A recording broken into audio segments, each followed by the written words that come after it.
Hey guys, tonight we wander into the narrow, shadow-drenched alleyways of 18th century Paris, long after the last coach has rattled home and the wine-slick cobblestones begin to cool. You're not a tourist tonight. No powdered wigs, no Versailles. You're wearing worn boots, dragging a splintered broom behind you, and you've just clocked in for the filthiest job in Europe, sweeping the streets while the rest of Paris sleeps or tries to. It's damp. Not a soft, misty, romantic kind of damp, but the aggressive type that clings to the hem of your breeches and settles deep in your joints. The lanterns have mostly fizzled out or been smashed in another round of students versus bakers. Rats dart past your ankles like they own the place. And between you and me, they kind of do. You've been here before. Same time, same route, same crunch of mysterious bits underfoot. If you make it through the night without slipping on eel entrails or getting pelted by chamber pot rain, you'll call that a win. So before you get comfortable, take a moment to like the video and subscribe, but only if you genuinely enjoy what I do here. And hey, drop your location and local time in the comments. I'd love to know who else is scrubbing through the past at this ungodly hour. Now dim the lights, maybe turn on a fan for that soft background hum, and let's ease into tonight's journey together. You arrive after sunset, always after sunset. That's the rule. The city may be called the City of Light, but no one in their right mind shines a torch on a street sweeper. You're not glamour, you're not glory, you're grit. The twilight has just bled out of the sky, and you can still see a faint orange bruise hanging low behind the rooftops. You shuffle past shuttered storefronts where onions hang like limp chandeliers.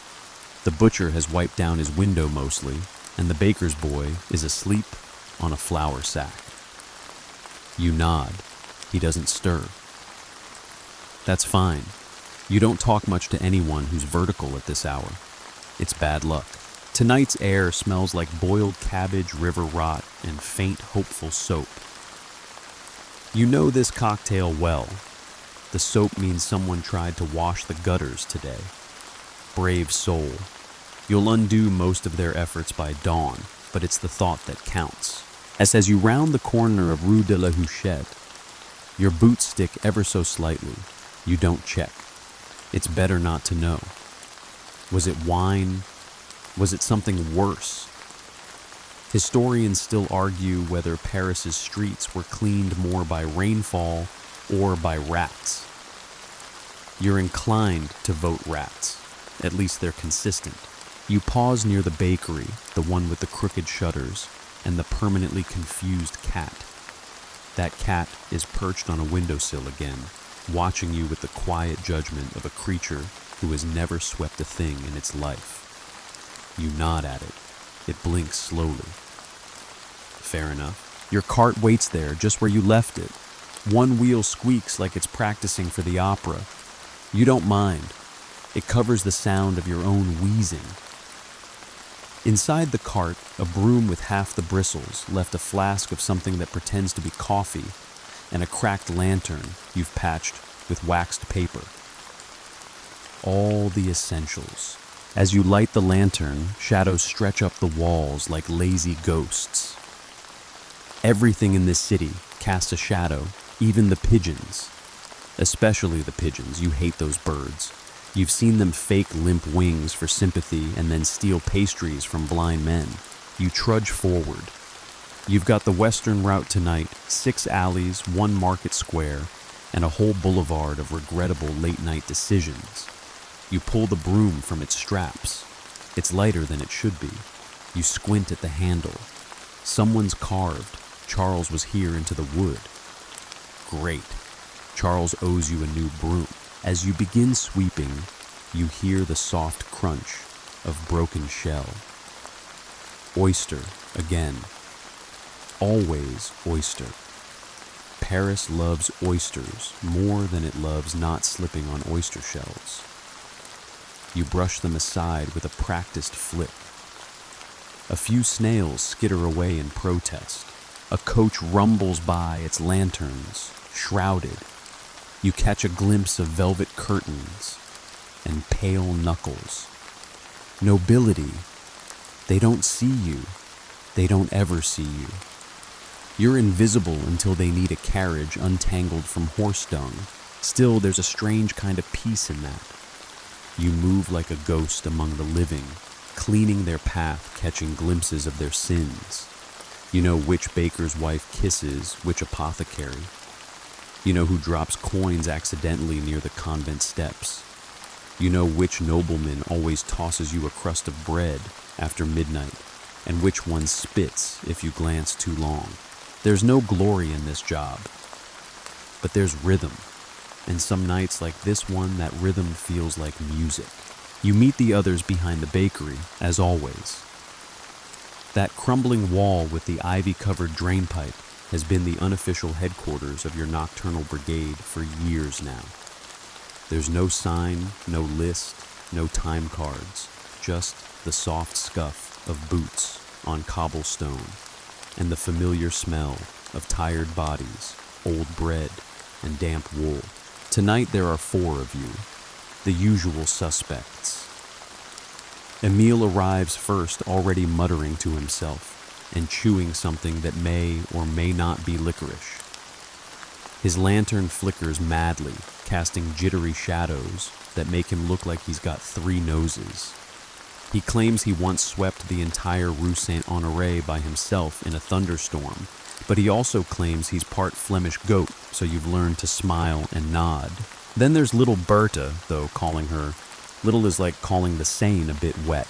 She's the tallest and strongest of the lot, known for flinging spoiled cabbage heads back at market stalls if they're particularly moldy. She's tied her hair in a rag tonight, and her hands are already smudged with soot. You suspect she swept a bit on the way here just to stay warm. And finally, Jacques, who never says a word, unless it's to curse a wheel or serenade a rat. He arrives late, dragging his cart as if he's towing a dead horse. You all glance at him. He shrugs.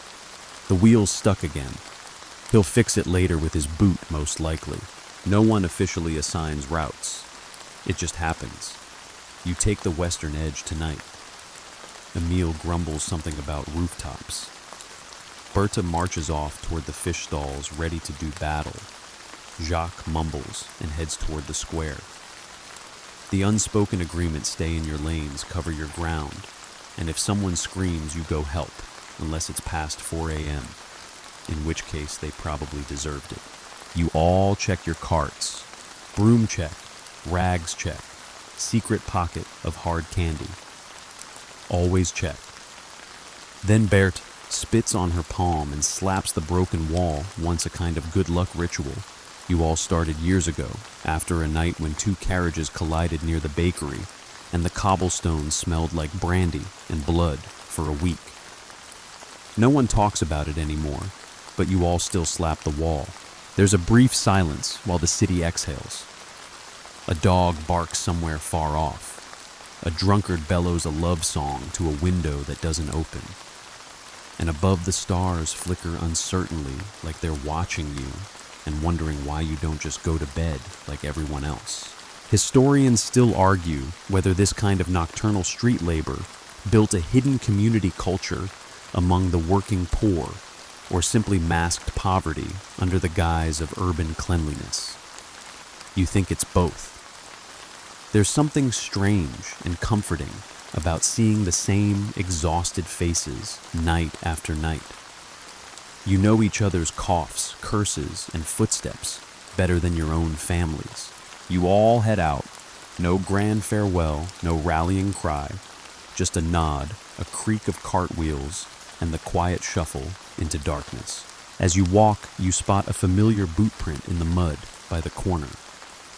The wide, worn heel of old Maurice, who used to sweep this same route before he slipped on duck feathers and dislocated something vital. He retired to a cheese stall. You miss him. He used to sing sea shanties while cleaning. You glance up at a shuttered window and catch the flicker of candlelight. Someone's still awake. Maybe a writer. Maybe a courtesan. Maybe someone watching you wondering where you're off to at this hour. You don't wave. That's not the kind of job this is. You step into Rue des Lavandières. The stones are slick, glistening with something that smells vaguely like vinegar.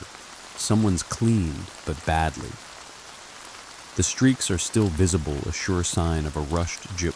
You pause and scratch your chin. Probably the new boy from Rue Montmartre. Poor thing thinks if he scrubs fast, he can leave early. He'll learn. Bertha is whistling in the distance. A low, steady tune that sounds like an old lullaby about geese who fell in love with bakers. Or maybe it's just something she made up. Either way, it's oddly soothing. You check your lantern, still burning. You shift your broom and begin the rhythm. Again, sweep, pause, lift, flick. Your boots slide over the uneven stones, the broom hissing with each stroke. It's almost meditative if you ignore the occasional squish. Then a clink. You pause. Bend. There, nestled between two bricks, a copper coin. Bent tarnished, but real. You grin and pocket it. Tonight's off to a lucky start. Far ahead, the city pulses faintly. A few windows flicker. Somewhere, church bells toll the quarter hour, muffled by fog. Paris doesn't sleep. It simmers. And you, broom in hand, are one of its quiet stirrers. Tonight's gear is as familiar to you as your own hands, though, truthfully, it's in worse shape. The broom has lost more bristles than a powdered wig at a costume ball, but it's still loyal. You tap it twice on the curb like a gambler waking up dice. The handle wobbles slightly. You make a mental note to reinforce it tomorrow with twine and a little hope. Your cart creaks beside you, lopsided as usual. It's held together by string patches of boiled leather and a drawer knob you once stole from a broken armoire someone threw into the gutter. It's not pretty, but it's yours. Inside it tonight, your regular broom, 2 rags, 1 clean, 1 emergency, a half-melted bar of lye soap, and a pouch of rough salt wrapped in old newspaper. That last one is crucial good for breaking up mystery stains, and in a pinch, bribing the sewer rats to leave your bread alone. You've also got the oil can, and it leaks a bit, so you keep it wrapped in an apron. Every sweeper in Paris has a story about a night when their cartwheel seized up in the middle of a fish market, or an alley full of candle drippings. 1 minute you're sweeping. The next, you're sprawled in something that definitely used to be alive. You're not repeating that. Tonight you've even brought your little folding stool, a luxury. Most nights there's nowhere to sit that doesn't smell like goat. But you remember a niche under the spice vendor's awning that might just be dry. If the vendor's cat hasn't claimed it first. Jacques always says, you only need 3 things, a broom, a curse word, and a place to lean. You're inclined to agree. You check your pockets. In one lint, 2 wooden buttons and a crust of bread wrapped in cheese paper. In the other, a stub of chalk, a scrap of string, and the tiniest bone whistle you've ever seen. You found it 2 weeks ago in a puddle near the tannery. It still smells faintly of lemongrass and something older. Historians still argue whether these bone whistles were charms toys or part of some forgotten workers' code. You don't know what it's for, but every time you carry it, the fog clears faster. You tie your scarf tighter. The wind's shifted. Colder tonight. That kind of sharp bite that sneaks down your collar and steals warmth like a thief in a velvet cloak. You light your lantern with a practiced flick, the flame fluttering like it's unsure whether to stay. The glass is cracked, but the waxed paper you've pasted over it throws a golden flickering halo around your path. You grip your broom, not too tightly, too tight, and your wrists will lock up before sunrise. You roll your shoulders, take a slow breath, and begin again. Sweep, shuffle, check your lantern. Avoid that suspicious pile by the lamppost. Tonight's route takes you through Rue des Rosiers, once known for flower sellers, but now mostly a gauntlet of cabbage leaves, cracked shutters, and one very territorial dog named Felix. Felix doesn't bark, he just stares. He's sitting in the doorway now, glowering like he's your supervisor. You nod respectfully. He doesn't blink. Typical. Your broom drags across a cluster of broken shells. Oyster again. Someone had a celebration, maybe a wedding. Maybe someone just found a coin under their mattress. You can tell how fancy the party was by the quality of the oysters.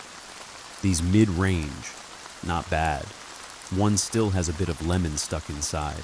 You scrape that aside and keep moving. Ahead the ground changes. Cobblestones give way to rough brickwork patched with straw and coal dust. It's slipperier here. You adjust your gait automatically. This is the kind of spot where a careless sweeper twists an ankle and ends up laid up for a week. Berta once missed 3 nights after slipping on a single banana peel. No one even knew we had bananas. You round the corner and find the barrels. Always the barrels. Left over from wine shipments, now used for everything from laundry collection to questionable fish storage. You give them a wide berth. One of them growled at you last week. You're not testing it. You pause at the edge of the square. Your lantern catches on something shiny wedged in a crack. You kneel. It's a button silver engraved with a tiny coat of arms. Probably dropped by some noble's footman while sneaking off for a midnight tryst. You pocket it, might trade it for a boiled egg later. From the shadows, you hear a chuckle. You freeze. Then a voice niece find. It's Emile perched atop a crate, whittling a bit of wood. He nods at you, then tosses you something. A chunk of gingerbread wrapped in wax paper. Found it near the fountain, he mutters. Didn't even have teeth marks. You nod your thanks and tuck it away. There are worse gifts in this job. Your cart creaks as you push on. The square lies ahead empty, save for the statue of Saint Marguerite, who always seems to be judging you. Her stone face is cracked, but the pigeons still honor her with generous offerings. You sweep around her gently careful not to disturb the shrine of dried orange peels someone left last week. The moon peeks out from behind a chimney. You catch your breath for a moment. Even in this grime, even in this hour, there's beauty. The glow on the cobblestones, the sigh of distant music, the quiet hush of a city briefly asleep. Your broom resumes its rhythm. The city will wake again soon. But for now, this is your Paris. There are rules to this job, though. No one writes them down. One of the most important, know the signals. In the silence of midnight, Paris, a cough means I'm here. 2 sharp knocks on a wooden post mean watch out, someone's coming. And the long rising whistle that Berta favors, that means turn around. You forgot the bucket again. Tonight the signals start early. You catch the click of chalk against stone on a corner post, a little crescent mark. That's Jacques. He leaves them when a particular alley is especially foul or occupied by one of his less agreeable acquaintances. You nod pivot left and take the detour. No one questions the signs, not unless they want to spend the rest of the night ankle-deep in tannery sludge. Historians still argue whether these improvised codes among sweepers and other night workers constituted a proto-language or simply survival instincts dressed up in symbols. Either way, they work. And you trust them more than city orders, which change with the mayor's mood and how much wine he's had at dinner. You pass a door where someone's left out a small jar of lard. No note, no explanation. That's another code, it's for a meal. Someone's pig escaped again, and they need help smoothing the retrieval, as he calls it. That man has strange hobbies. Your route tonight takes you past Rue des Quatre Vents, a narrow vein between buildings so close you can touch both sides if you stretch your arms. The echo there is wild. Your boots click 3 times back at you for every step. It's a perfect spot for relaying signals. You test it 1 knock, pause, 2 knocks. A beat passes, then the same returns from up the street, probably Berta. You both smile silently. Ooh. You remember when this system saved your entire brigade. It was a hot July night, and the authorities decided to conduct an impromptu cleanliness inspection, which of course really meant they wanted bribes from the fish vendors and an excuse to throw someone in jail for theater. A single chalk X on a lamppost was all it took. Within minutes, all sweepers vanished into alleys, stairwells, rooftops, and once, memorably, into a crate of ornamental turnips. You stop beside a crumbling statue, Saint Denis mid-decapitation, looking none too pleased. Someone's draped a scarf around his neck, probably as a joke. You glance at the base. No recent markings. Safe to proceed. Farther along, you see it the triple smudge on the gutter stone, faint but deliberate. It means slippery. Use broom, not boots. You thank the unknown hand that left it. You've skated across enough rotting fruit pulp in your time to appreciate any warning.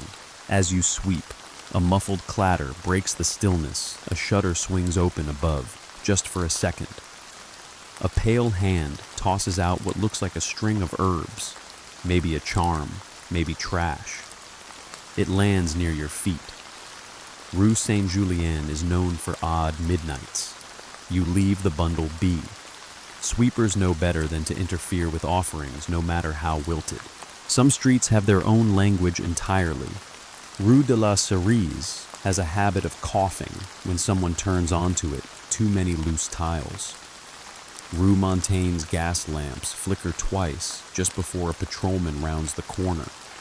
You learn these things. You pass them down. The streets whisper to those who listen. You cross the old drainage arch, hopping lightly over the crack where something once burrowed. Someone, probably Jacques, has chalked a small heart beside it. He does that sometimes, usually after spotting one of the cats he likes. You allow yourself a smile. It's these tiny details that make the night livable. At the corner of Rue des Francs Bourgeois, you pause. The gate's been tied open with ribbon, not string, not twine ribbon.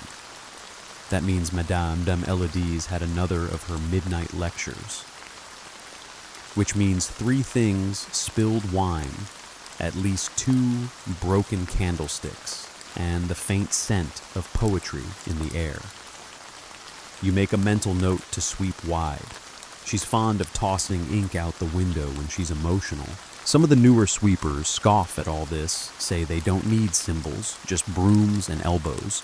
Those are the ones who end up knee-deep in goose grease or shamed by a misinterpreted whistle. You once saw a lad charge into what he thought was a cry for help, and instead stumbled into a clandestine cello recital. He was asked to sit and listen. For 2 hours, no one spoke of it again. As you continue, you leave your own mark, a single chalk dot on a lamppost. It's not urgent, just a friendly note to Emile that the cart track is clear now. He'll see it and he'll know. That's how it works. Silent, steady, invisible, and absolutely essential. You reach into your pocket for a sip of water and come up with the chalk stub instead. You twirl it between your fingers and think not for the first time that this job is more than sweeping. It's choreography. A language written in soot and salt, whispered on cobblestones, carried by footsteps and broom swipes. The street ahead curves to the left. You whistle a low trill. No response. All clear. You step forward, broom at the ready, and follow the signals into the dark. You head for Rue Mouffetard, and already you can smell it before you see it. That sharp tang of old wine, overripe cheese, and something faintly poultry adjacent. Yes, definitely, Rue Mouffetard. This steep and winding lane is one of the worst on your route, and also somehow the most lively, even at this hour. You approach the incline with the caution of someone who's done this dance many times before. The cobblestones are slick from a day's worth of spilled stew and careless footsteps. A lantern flickers above, casting golden puddles of light that make every shadow seem deeper. You tighten your grip on the broom. At the top of the slope, perched beneath a half-collapsed awning, is a rotisserie. No one ever sees who runs it. It's just there, always turning, always dripping. Tonight a duck spins slowly on the spit, the fire beneath it low but steady. No one's guarding it. You don't question it. Everyone knows better. You give it a wide berth. Halfway down the hill, your foot brushes against something soft. You look down to find a roast chicken intact, slightly greasy, and nestled like a newborn in a nest of wilted parsley. You blink. No note, no explanation. Just poultry abandoned. You glance around, but the street is empty. Typical mouffetard. You sweep around it carefully, and as you do, you hear it laughter. Faint echoing and unmistakably from somewhere overhead. You look up. Balconies line the street like crooked teeth, and sure enough, there's movement on one of them. Silhouettes. Maybe 2, maybe 3 people, students by the look of it. One holds a wine bottle, another points down at you. You missed a spot, someone calls, then collapses into giggles. You sigh. Not your first heckling. Certainly won't be your last. Historians still argue whether these late-night rooftop gatherings were innocent wine-fueled philosophy clubs or thinly veiled rebellion rehearsals. You suspect it was mostly just a convenient excuse to shout things at people without consequences. You consider saying something back, a clever retort, but instead you pick up a nearby cabbage leaf, toss it skyward in their general direction, and keep walking. They cheer. You win. The rest of the hill is a challenge. Bits of paper, onion skins, broken glass, and once memorably, a full lobster claw still twitching. The broomsticks occasionally catching on mysterious patches of goo that no one dares investigate. You push through. At the base of the hill sits a stone bench, worn smooth by centuries of tired people needing a minute.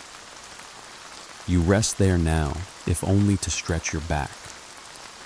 As you sit, a cat hops up beside you. Ginger, plump, clearly well-fed on stolen rotisserie. It sniffs your hand, then curls up next to you without asking. You glance at it. I don't suppose you know where that chicken came from. The cat yawns. Somewhere down the alley, a door creaks open. Light spills out for a moment. A rectangle of warm orange that catches the steam rising from a bucket of laundry water. A woman steps out, tosses the water into the gutter, and disappears again without noticing you. The water rushes past your boots, carrying with it several soap bubbles and what might have once been a sock. You rise broom in hand again and continue. The cat follows for a few steps, then vanishes into a flower stall. At the crossroads near the bottom of the hill, you meet Jacques again. His cartwheel is worse now, dragging like a broken limb. He mutters something about fish guts and bad luck. You nod and offer him the last of your bread crust. He grunts in appreciation and mutters, "Watch out near the fountain. Someone dropped a watermelon." You don't ask how he knows, you just accept it. Watermelons are rare, but not impossible. And if anyone knows what's rolling through the gutters of Paris, it's Jacques. You part ways again. He veers toward the Rue des Écoles. You turn down the next lane, already dreading the fountain. It's quiet now. No more rooftop laughter. Just the sound of your boots, your cart's squeak, and the occasional splatter of leftover rain from a windowsill above. Then you spot it, a slick pink smear on the stones. Watermelon. Jacques wasn't lying. You scrape what's left to the side with the broom, careful not to slip. It's surprisingly fragrant. You take a moment to breathe. Rue Mouffetard always leaves you feeling like you've walked through a painting done in kitchen scraps. But there's something oddly comforting in its chaos. No two nights are the same here. One night it's poetry, another night it's poultry, and once it was both written in mustard on the side of a goose. You finish sweeping the last stretch, giving extra attention to the corner where the wine merchant always accidentally spills his samples. The stones here are perpetually sticky, no matter what season. As you round the final bend and leave the chaos of Mouffetard behind you, feel it, the tiniest breeze of satisfaction. You didn't fall, you didn't yell at the students, and you even rescued a cat for 5 minutes. Not a bad start. You're halfway down the quieter Rue des Ursulines when the wind shifts, and you catch it the unmistakable scent of fresh gossip carried on the breeze like perfume and breadcrumbs. You slow your broom just a little. This is your favorite stretch of the night. Not because it's cleaner, far from it, but because the walls here whisper. On this street, the windows are too small. The shutters never quite close all the way, and the people who live behind them, oh, they talk. They talk like it's their profession. As you sweep, you tune your ear like an orchestra violinist. The voices are distant, but clear enough, like listening through velvet. Tonight, the chatter is crisp and delicious. You pause near the steps of a dressmaker's shop, pretending to adjust your lantern and catch a particularly scandalous line. And then she told him it was the stable boy's violin, not hers. You blink. That's new. Gossip, of course, is the unofficial currency of night workers. You can trade it for favors, tips, and once memorably a hot potato. The baker on Rue Galande still owes you for that one. You continue sweeping, letting the broom's steady rhythm lull you deeper into the street's murmuring tapestry. Behind one shutter, a woman recounts how her cousin's friend saw a ghost at the apothecary again. Behind another, a man lists debts under his breath, pausing dramatically after each name. You make a mental note of Jean-Claude. That name's been popping up all week. A nearby drain gurgles, and you glance down just in time to see a toad blink at you. You nod politely. The toad blinks again, unimpressed, then hops off into the dark. You reach the corner where the laundress leaves out her flower buckets. There they are, 3 chipped pails filled with murky water and wilted petals. No one ever sees her, but the buckets appear every night like clockwork. You step around them. Once Jacques tried to move one. He slipped on soap and lost a tooth. Lesson learned. You pause beneath the old bronze street lamp, your favorite one. It never works properly, but the glass housing reflects lantern light in such a way that the alley looks dreamlike, almost theatrical. And tonight, perfect conditions. You sweep in slow, graceful arcs, a stagehand tidying up after a tragedy. Then suddenly voices rise again, urgent now. She dropped the slipper on purpose, I'm telling you. You freeze, the slipper story is back. It's become a favorite of the local night crowd. A tale of a noblewoman who allegedly loses the same satin slipper at least once a week. Always near the corner of Rue du Fouard. Always accidentally. Some say she's secretly meeting a lover. Others insist she's leaving clues for an underground poetry club. Emile swears she's just got slippery feet. You suspect she simply enjoys causing a stir. Tonight, the tale grows. Someone claims the slipper was gold this time. Another voice insists it was velvet. And then, she dropped it, looked directly at him, and said, "Oops, fate."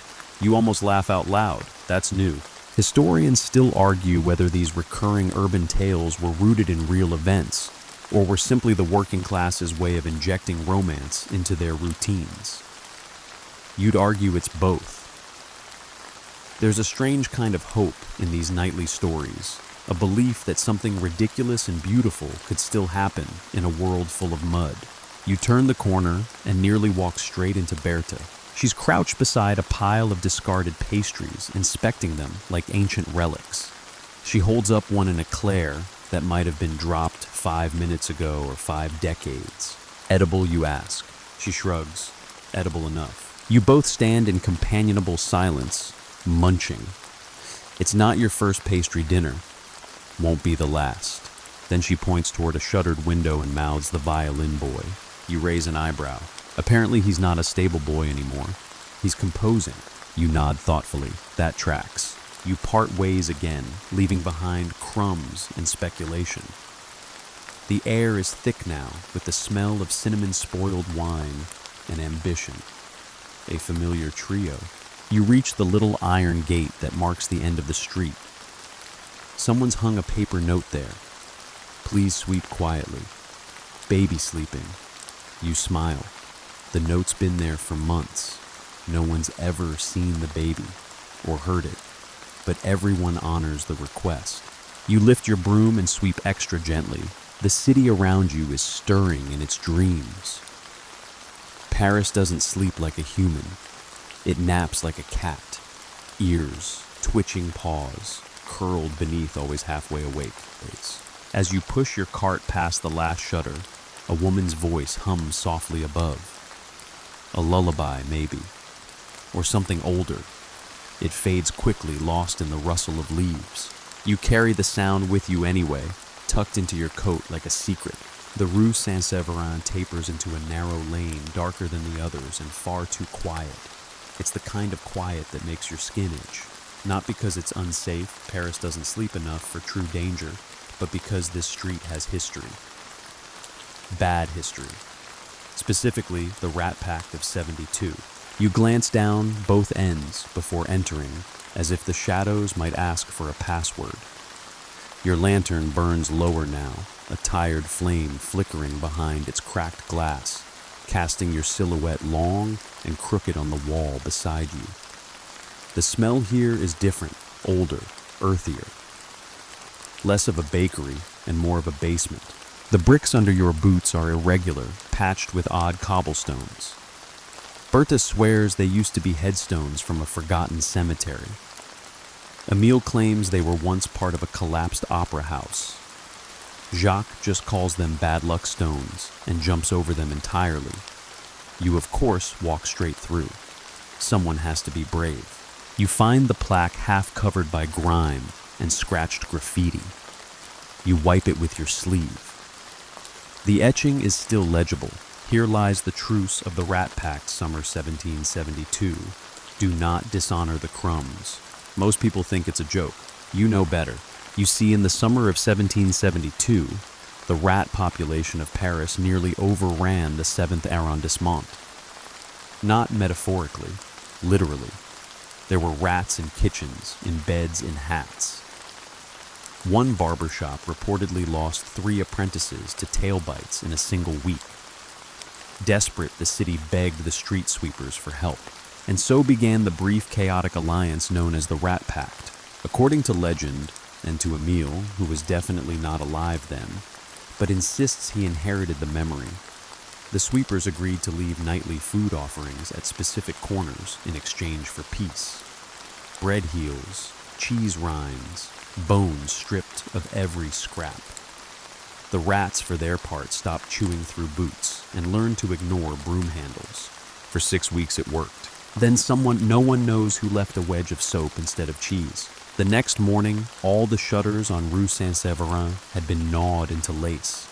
Shoes were missing. One cart had been dragged into a canal. Historians still argue whether the soap incident was an accident sabotage or a tragic miscommunication in the rodent dialect of trust. You pause by the stone arch where the truce marker is carved. Someone's left a crust of bread on the step. Fresh. You nod in quiet respect.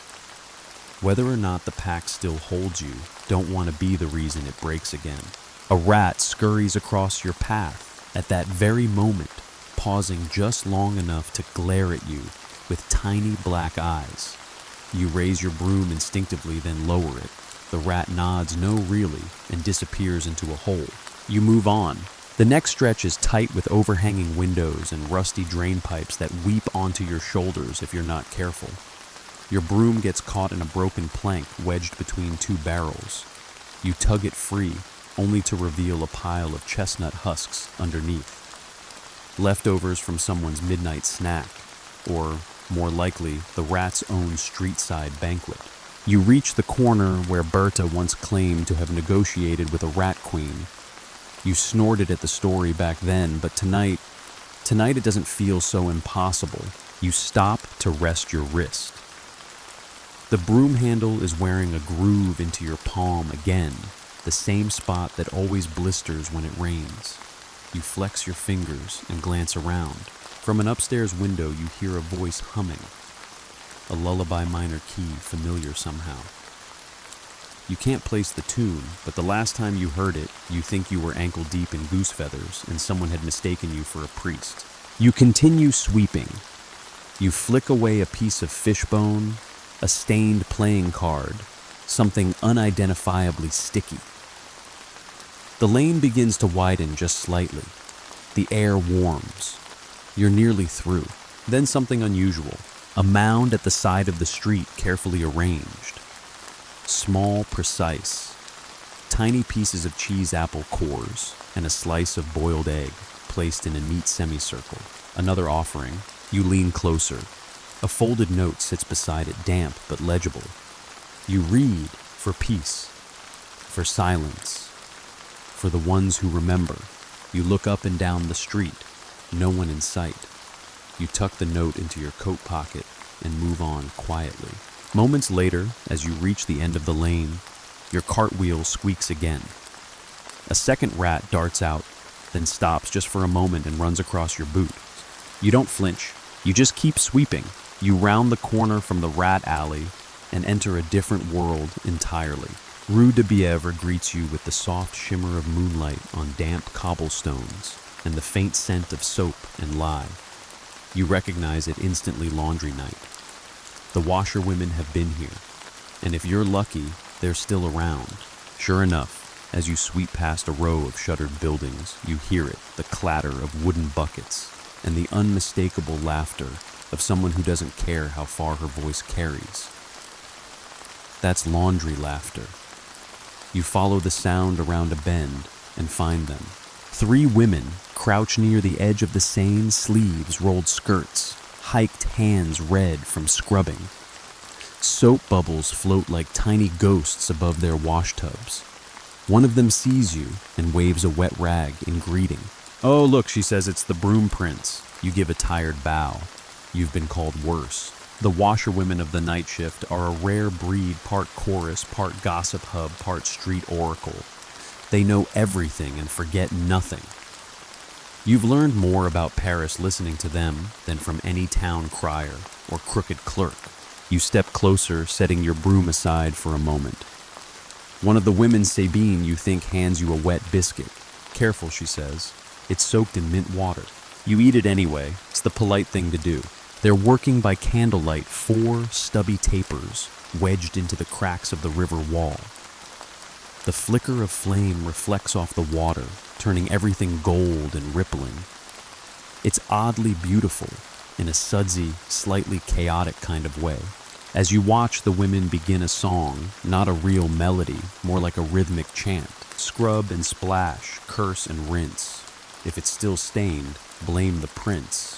You chuckle. The prince in question is a recurring villain in their songs. Sometimes he's a runaway noble, other times a metaphor for dirt. Either way, he's not welcome. They invite you to join their rhythm, not with singing, but with movement.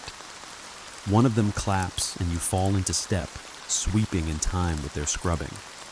The moment feels choreographed, a strange ballet of brooms and buckets. Then the youngest one, Marie, barely more than a girl, asks, "Do you dance, broom prince?" You snort. "Only when it's raining and I've stepped in something I regret." But she stands, takes your hand, and spins you anyway.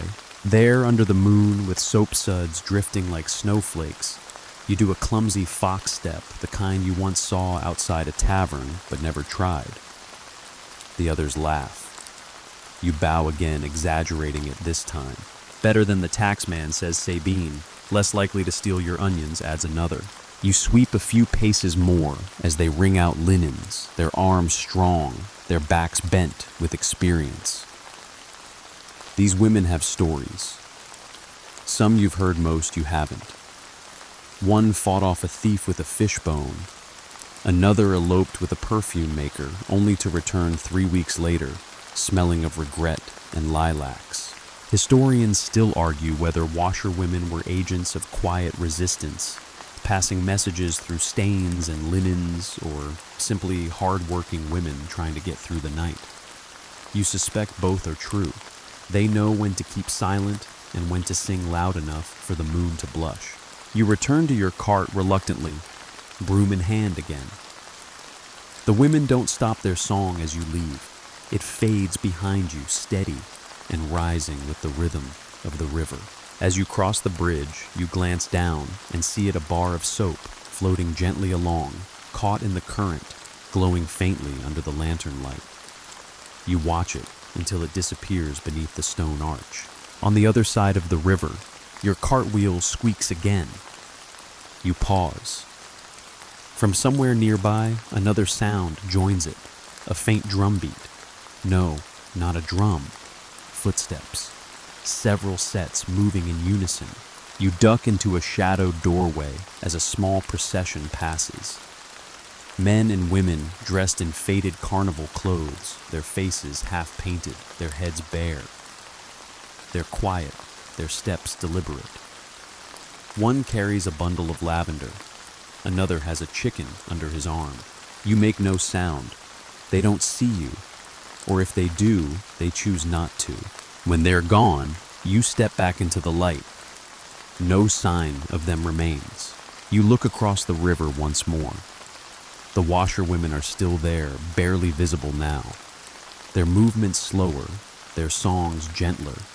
You imagine them finishing their night, wringing out the last cloths, dousing the candles, and vanishing into courtyards and rooms you'll never see. You adjust your scarf and move on. The night is far from over.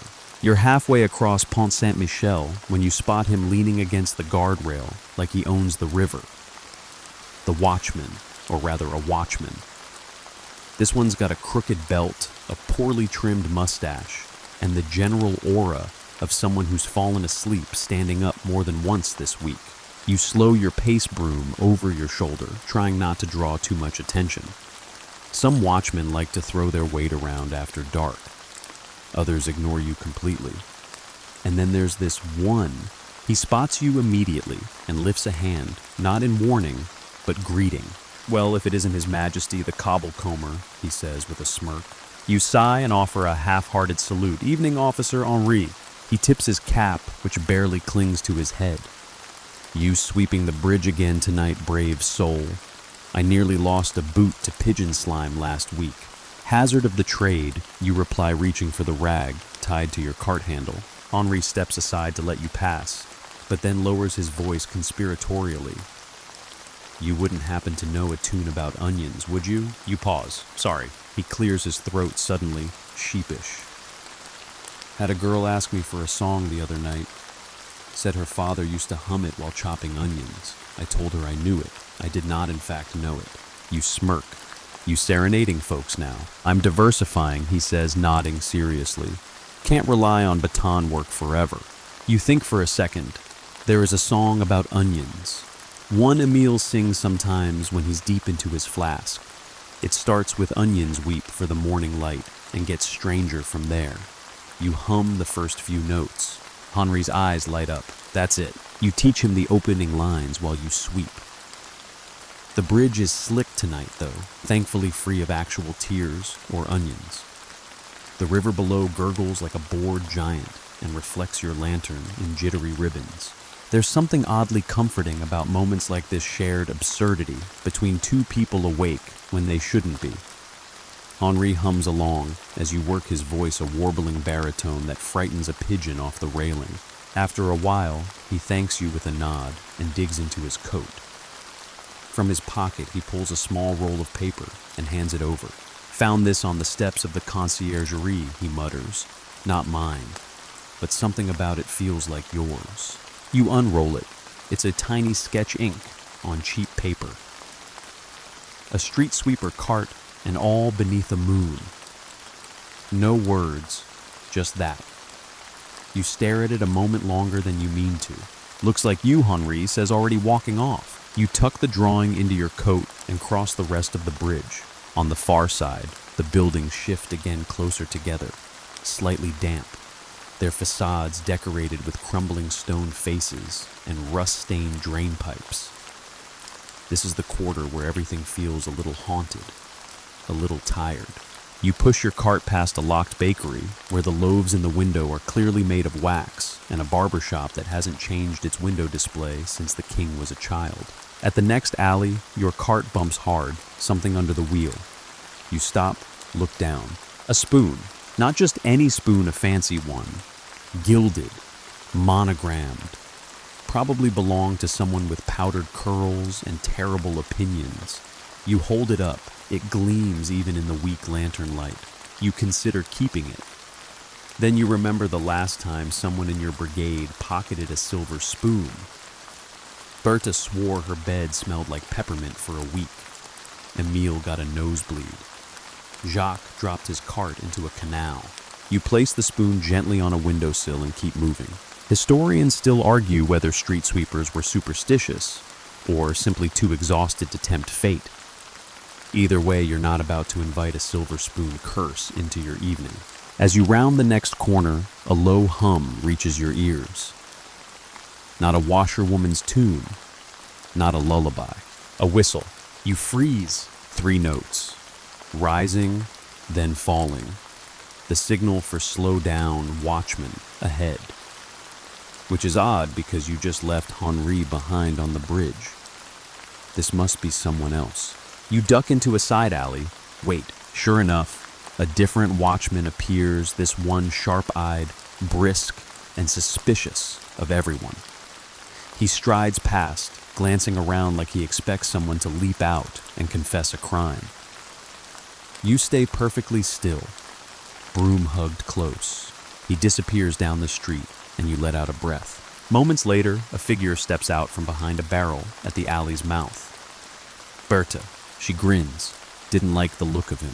Neither did I, you mutter. She tosses you something. A piece of candied ginger. Sweet dreams, she says, then vanishes again into the fog. You chew the ginger slowly as you resume sweeping. It burns a little, keeps you awake. You're thankful. The bridge fades behind you now. The river, a soft hush in the distance. Ahead, a new stretch of street waits untouched, unknown, and probably full of goose droppings. You roll your wrist, adjust your grip, and step forward. There's a corner in the Latin Quarter where the rooftops dip just enough to let the stars peek in, where the chimneys lean like old friends whispering secrets, and where the air smells faintly of cinnamon and burnt paper. You know this place well. It's the shortcut to Madame Lily's rooftop bakery. Technically, she doesn't exist. Or at least that's what the city registry would tell you. No license, no storefront, just a chimney that huffs like it's baking regrets, and a wooden hatch in a roof that opens only between midnight and sunrise. You angle your broom against the alley wall and glance upward. The slanted ladder is still tied in place barely. One of the rungs is missing again, and someone scribbled a heart on the lowest step. That's Emile's doing. He has a soft spot for Madame Lily's almond tarts. With a grunt, you haul yourself upward, boots creaking against damp wood. The wind tugs at your coat, but you're careful. You know how easy it is to slip. One wrong move, and you'll tumble into the grocer's compost pile. Again, you reach the top. The hatch is open smoke curling out in delicate strands. And there she is, Madame Lily. Round as a pumpkin and twice as warm, she stands by her clay oven in a patched apron, flour streaked across her forehead like war paint. She doesn't look up. She never does. Her hands are busy folding dough into neat triangles, each stuffed with something that smells sinful and possibly illegal. "Didn't think I'd see you tonight," she says, without looking. You smile. You always say that. Doesn't make it less true. She gestures toward a small crate by the chimney. You sit careful not to tip it. From her shelf, she pulls a tart almond and fig and hands it to you with a nod. No money changes hands, never has. This isn't a business. It's a ritual. A secret exchange for those who work while the rest of the world sleeps. The rooftop glows with a soft lantern light. Someone has strung paper stars along the chimney pipes. They rustle in the breeze like dry wishes. A kettle whistles quietly, then goes silent. Madame Lily pours 2 mugs of something dark and thick. You sip. Molasses and spice. It burns in the best way. From below, the city murmurs. Carriages creak in the distance. A dog barks, then thinks better of it. You hear the distant clatter of Bertha's cart, the thud of Jacques hitting another curb. All of it blends into the background, a nighttime symphony of soft exhaustion. You missed the comet last night, Madame Lily says suddenly. You blink. There was a comet. She nods, rolling more dough, bright as a baker's smile, hung over the river like a chandelier. You imagine it light trailing across the sky, while Paris ignored it, too busy dreaming or cleaning up after itself. You're sorry you missed it. You'll see the next one, she says, as if reading your thoughts. Or maybe not. The sky doesn't owe us anything. Historians still argue whether rooftop bakers like Madame Lily were remnants of pre-revolution smuggling routes, or simply eccentric entrepreneurs avoiding rent. You suspect neither is quite right. She doesn't smuggle. She shares. And she doesn't avoid rent. She ignores it, which is a much more impressive feat. Want another, she asks, holding up a cinnamon twist. You shake your head, but she gives it to you anyway. You'll save it for a meal. He'll try to say he doesn't like cinnamon. He's lying. You sit in silence for a while, listening to the dough crackle in the oven, the wind brushing chimney tiles like a lullaby. Finally, you rise. Thank you, you say. She waves a flowery hand without turning. Sweep straight. Avoid Rue des Gobelins. Someone dumped soup again. You nod and climb down, tucking the twist safely into your coat. The ladder wobbles, but you're used to it. Back on the ground, the city feels different. Warmer, maybe. Or maybe that's just the sugar. Either way, you start sweeping again, lighter on your feet. You think about Madame Lily, how she's always there, always baking, always knowing, just a little more than she lets on. You wonder what she sees from up there, night after night. You wonder if she's ever tempted to come down and see the mess close up. You doubt it. As you reach the end of the alley, you hear a faint pop above her oven, exhaling one last breath before going quiet. The stars are faint tonight. No comet, no chandelier. But the moon is generous, and you've still got a cinnamon twist in your pocket. You push your cart down the Rue de l'Arbalète, careful to avoid the loose cobblestone that once launched Jacques into a stack of cabbages. The moon has dipped behind a cluster of clouds now, and the shadows feel a little thicker. This part of the city always buzzes with strange activity, and tonight your ears are already alert to the faint flapping overhead. You glance up just in time to see a pigeon swoop down and land directly on the gutter beside you, puffed with self-importance. It's wearing a tiny scrap of ribbon tied around its leg. You pause. Another one lands a few feet away, also marked this one with a red thread. Then another. Within seconds, 3 more settle onto nearby ledges, peering down at you like they're awaiting instructions. You sigh. It's going to be a pigeon night. These aren't ordinary birds. These are the message carriers, the swift, smug, feathered messengers of secrets, debts, and once a marriage proposal that ended with a broken fiddle and a very soggy bouquet. They don't belong to anyone, exactly. They answer to no master. But for reasons unknown, they seem to have adopted the street sweepers as allies. And tonight, apparently, they want something. You stop your cart and step back as one of the birds hops down, picks up a stray scrap of parchment, and promptly drops it at your feet. You squat to read it. It's hastily scrawled, nearly illegible, in the dim lantern light. Wrong rooftop. Send him back. Not the bishop. You blink. The pigeons coo impatiently. Right, you murmur. Obviously not the bishop. You retrieve a bit of chalk from your pocket and scribble a quick reply on the back of the note. Understood. Redirecting via Rue du Fer à Moulin. You tie the paper around the foot of the nearest pigeon. It doesn't move. You raise an eyebrow. What now? The pigeon pecks at your cart. Oh, a toll. You rummage through your stash and pull out a bit of tart crust from Madame Lily. The pigeon snatches it, then flutters off into the dark. The others follow. The street is quiet again. Historians still argue whether the Parisian message pigeon network was organized or simply an organic chaos held together by breadcrumbs and mischief. You've seen enough to believe in both. One time, a bird delivered a perfectly folded shopping list and then pooped directly into the mayor's hat. You begin sweeping again, chuckling. A soft wind carries the smell of roast garlic down the lane, mingled with pipe smoke and something vaguely medicinal.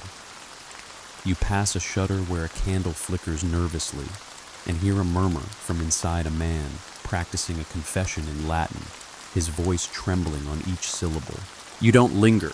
Around the next bend, you reach the Fountain of St. Colombe, a once proud structure, now occupied mostly by moss and graffiti.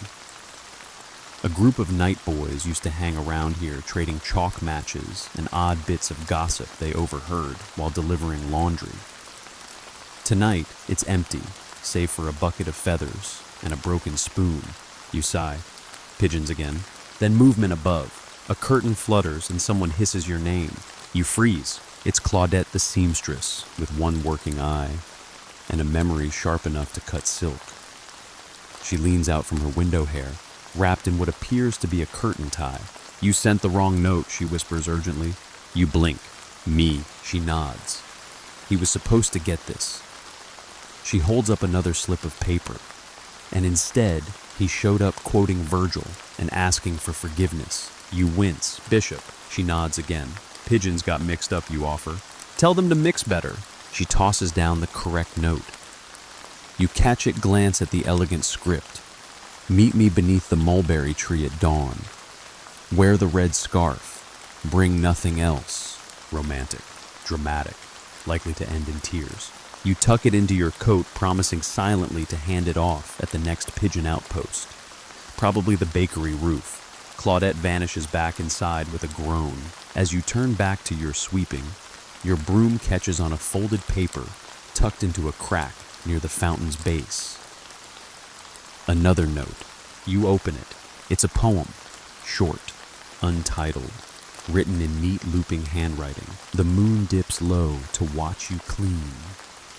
She hides her face unseen, unseen. But stars will mark where you have been. By crumbs, by soot, by silver sheen. You blink, then smile. Probably a meal again, or maybe one of the rooftop poets who think sweepers are tragically beautiful. You keep it. Farther down the lane, a final pigeon perches on the gutter. It cocks its head as you approach, as if waiting for a message.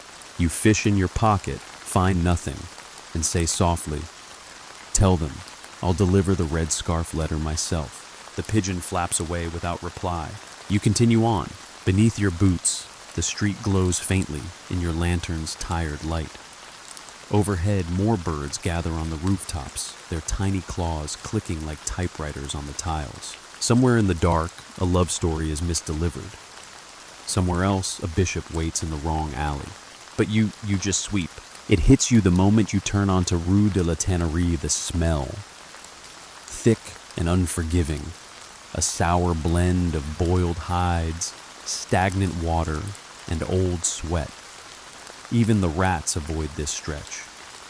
You tighten your scarf, but it's no use. The air itself has texture here. It sticks to your tongue and eyebrows like invisible syrup made of regret. You pause just inside the archway, letting your lantern adjust to the murk. The smoke from the tanner's fires lingers low, curling like lazy snakes across the street. Every surface is damp, every wall is stained, and your broom is already useless. You drag it once across the ground. It squeaks a sad, defeated little sound and refuses to pick up anything. The fog is too thick. The filth is too wet.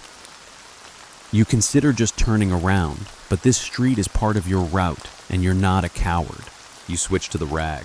It's already damp from earlier, some combination of river splash and almond tart mishap, but it'll do. You bend down and start scrubbing, smearing more than cleaning, but sometimes perception is progress. A door opens behind you, slowly, creaking, of course, always creaking. You glance over your shoulder. It's the tanner's apprentice, a lad of maybe 15, wearing a leather apron 3 sizes too big, and a facial expression that says he's smelled this alley since birth. He holds up a bucket. Fresh sludge, he says proudly. You nod, much appreciated. He sets it down gently and vanishes without another word.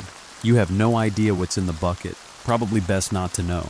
You continue sweeping, or attempting to, and spot a new addition to the chaos: a shoe. A large, expensive-looking shoe, definitely not from this part of town. It lies abandoned toe, pointing toward a drain.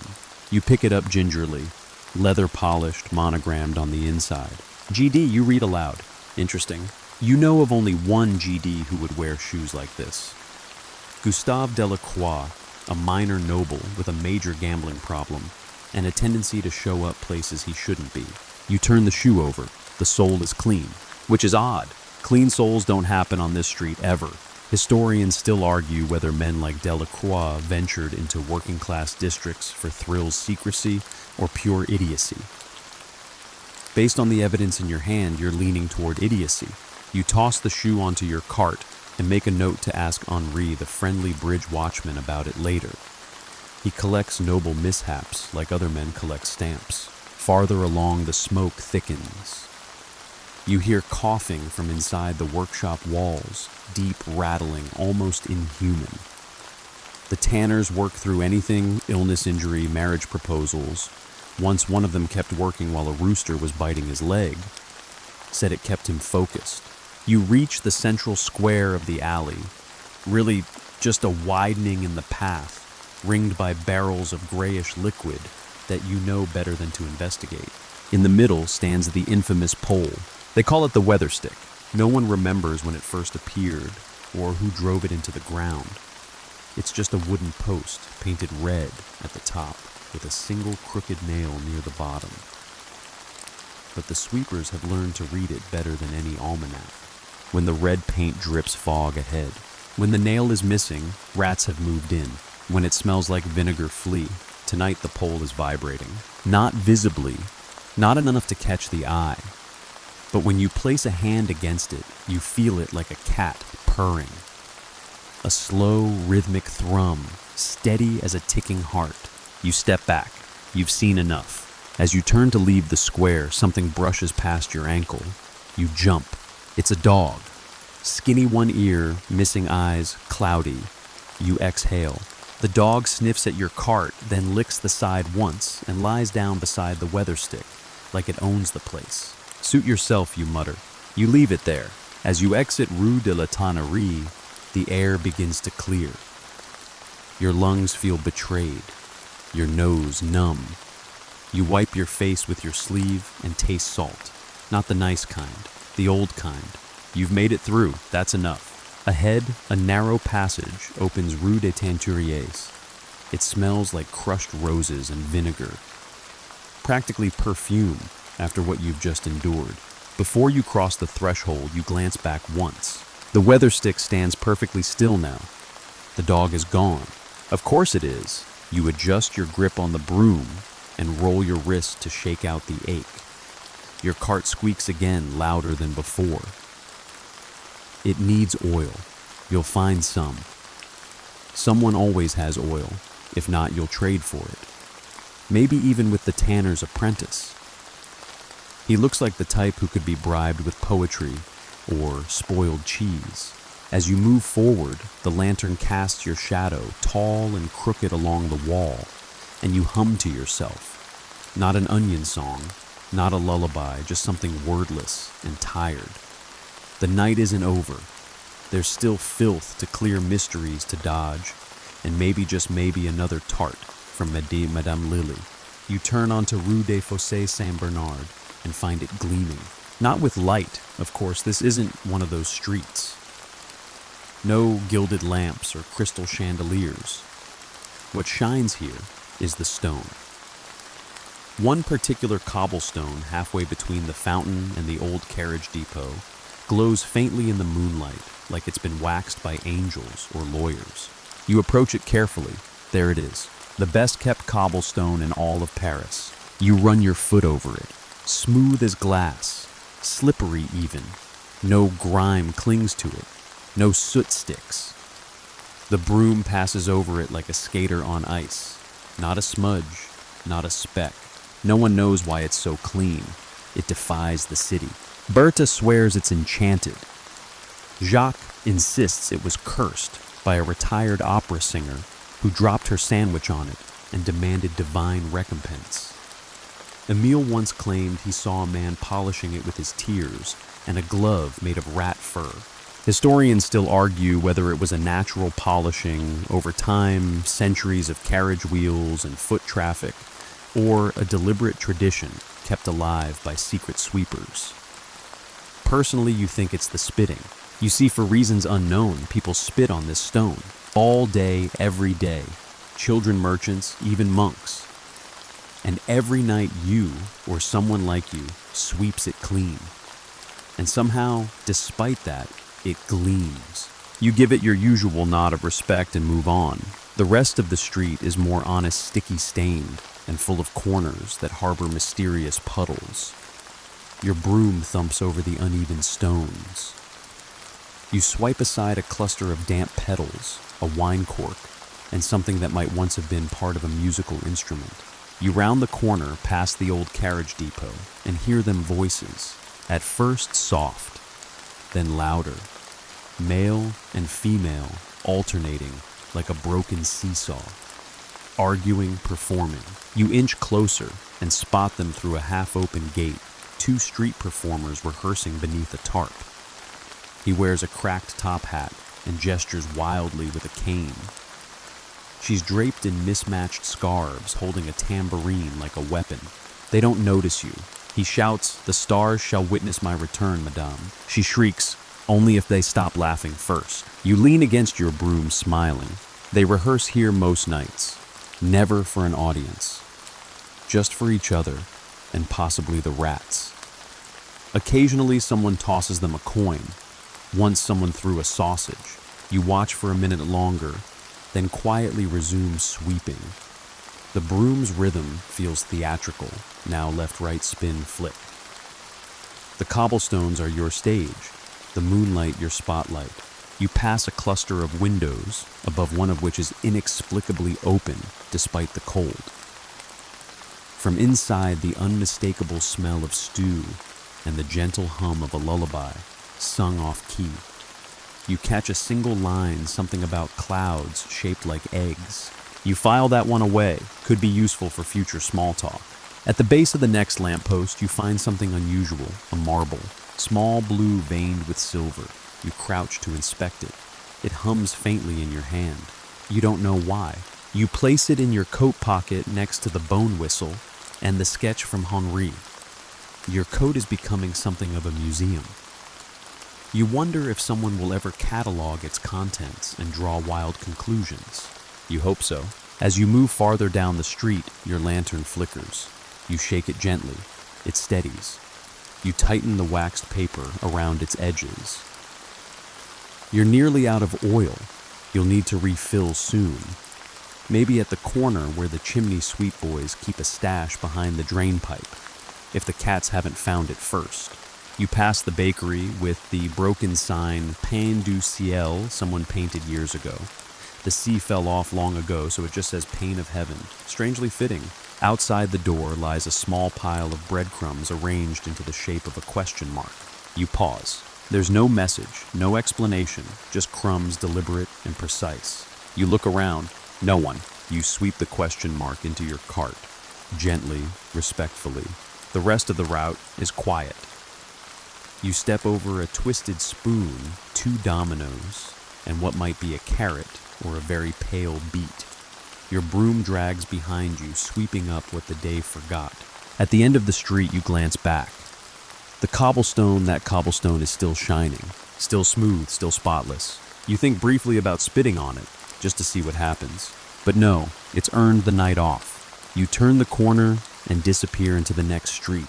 You make your way down the Rue des Cordeliers, the buildings leaning in on both sides, like gossips, eager to share the latest secret. It's narrower here, cobbled with jagged stone, and faintly haunted by the scent of vinegar and ash. This is the territory of chimney sweeps, boys mostly wiry and fast, often covered in soot from scalp to sole. And tonight you're remembering the duel. It happened 2 winters ago, on a night colder than a banker's handshake. The streets were rimmed with frost, and your breath came out in plumes. You just finished clearing the slop around Saint-Sulpice when you heard the shouting. At first it seemed like the usual sort of quarrel, 2 kids fighting over who gets to clean which chimney. Territory disputes were common, but this was different. This was theatrical. 2 boys, both no taller than a barrel, had squared off in the alley between a wig maker's and a wine cellar. They each had soot-stained brooms gripped like swords, and their fellow sweeps stood in a rough circle, cheering like they were watching nobility duel at Versailles. You happened to be passing through with your cart and became unwillingly the referee. The taller one, Marcel, known for hiding apples in chimney flues to feed the ghosts, had challenged Antoine, a wiry little fox of a boy whose eyes glittered with mischief and soap. Their argument: who got the tallest flue on the Rue Dauphine? You remember how they bowed to each other with the gravity of diplomats. How one girl, acting as a herald, declared first to fall into the slop loses and rang a tiny bell made from a cracked thimble. The duel lasted 5 minutes. 5 glorious, ridiculous minutes. There were flourishes, feints, a flying boot. At one point, Marcel declared on guard and promptly tripped over a cat. It ended when Antoine managed to knock Marcel into a bucket of congealed goose fat behind the wine cellar. A definitive, humiliating defeat. The crowd erupted in cheers, and someone crowned Antoine with a mop head like a laurel wreath. No one remembers what happened to the goose fat bucket. You suspect it still lingers behind the cellar, growing sentient. Historians still argue whether such duels among chimney sweeps reflected genuine rivalries or were simply a means of relieving the unbearable monotony of labor. In your experience, it was both. They fought, yes, but they also laughed. And that kind of laughter, deep street laughter, is more valuable than a full coin purse. You smile at the memory and glance up at the chimneys overhead. They tower above you now, black mouths yawning against the sky. Some still smoke faintly, others are silent, dark, and forgotten. You wonder if Antoine ever got the Rue Dauphine flue, or if Marcel ever managed to clean the shame off his boots. Your broom catches on something jarring your wrist. You stop and lean down. It's a soot-stained glove, child-sized, stiff with old wax and soot. You pick it up gently, turn it over. Inside, written in ink that's mostly faded, Victory 14. Jean, A. You hold it a moment longer, then tuck it into your coat. Farther down the street, you pass a doorway known to your brigade as the Black Mouth. It's not a name given lightly. It leads to a stairwell that descends into the sub-basements of a former tannery and was once used by sweeps to store equipment and sneak naps. But one night, someone heard a voice singing from below, and no one's used it since. Tonight, it's quiet. Still, you cross to the other side of the street. Your lantern light flickers against the soot-streaked walls. Every doorway here tells a story, some loud, some whispered. You pause at one with an iron bell hanging above it, now rusted and silent. Berta once said it was a summoning bell rung by chimney spirits to call new apprentices. You don't believe that, but still you never touch it. You sweep on. A black cat darts across your path tail like a question mark. You don't flinch. Superstition lost its bite a long time ago. You nod politely to the cat, and it disappears into a hole between two stones. Soon the street begins to slope downward, taking you toward the next quarter. Your cart creaks behind you, bouncing on uneven stone. The broom handle is warm in your hands now, the oil from your gloves worked into the grain. It's a good broom. You've had worse. You pause at the end of the street near the place where the duel took place. The wine cellar door is still there. Someone has etched a crown into the wood. Probably Antoine, or someone who remembered him. You reach into your coat and pull out the glove. After a moment, you place it gently on the doorstep, palm up, a quiet offering to a ridiculous, wonderful, soot-covered memory. Then you shoulder your broom and vanish into the night once more. You turn onto Rue des Halles and are immediately hit with a wall of scent so intense it makes your eyebrows recoil. Not metaphorically, literally, it's the cabbage fires again. You gag slightly and pull your scarf higher over your nose, already regretting not taking the long route through Rue Saint-Opportune. But no, you had to be brave tonight. Brave and now cabbage-steamed. The fires are set every few nights. Big iron barrels dragged into the street, stuffed with unsold vegetables, kindling, and ambition. Nobody knows who lights them. The vendors deny responsibility. The watchmen pretend not to notice. Some say it's just what the vegetables do when they realize no one wants them. They combust out of shame. You approach the first barrel slowly. Flames flicker inside, casting wobbly orange shadows on the market walls. The smell is indescribable, like if a soup had secrets, like sadness being boiled for stock. You lean in for a closer look. Tonight's offering includes cabbage cores, radish tops, several pears that look recently punched, and unfortunately, a whole head of garlic. Roasted garlic normally smells delicious, not when it's been floating in fish water all day. You give the barrel a respectful nod and sweep a cautious arc around it. The ground is wet, but with what you do not ask. At the next corner, another fire crackles merrily. This one's taller, hotter. Someone's added carrots, beets, and judging by the odd squealing noise, a wedge of very old cheese. You're not sure who thought cheese fire was a good idea, but it's happening now, and you're living in it. Emile once claimed that these fires were a form of urban ritual meant to cleanse the sins of the day through steam and stench. Berta thinks it's just the produce vendors getting creative with their disposal methods. Jacques, when asked, just muttered, "Brussels sprouts are a curse," and walked away. Historians still argue whether these spontaneous food burnings were proto-political protests or just an eccentric marketplace tradition. Based on the smell alone, you suspect both. A group of cats sits in a row by the third barrel. You count 5. They stare into the flames like philosophers contemplating the abyss. One licks its paw, then resumes watching. You give them a wide berth. The cats here are not like normal cats. These are market cats. They eat bones, chase shadows, and once stole an entire roasted quail from under your nose. You respect them, but you do not trust them. You pass a crate labeled Mystery Parsnips. 2 sous, and try not to imagine what makes a parsnip mysterious. It's better not to know. At the foot of a leaning stall, you find a discarded market list scrawled on parchment. You pick it up. Candles, nails, one dried eel, advice, urgent. You fold it and tuck it into your pocket. You never know when someone's list might become your survival plan.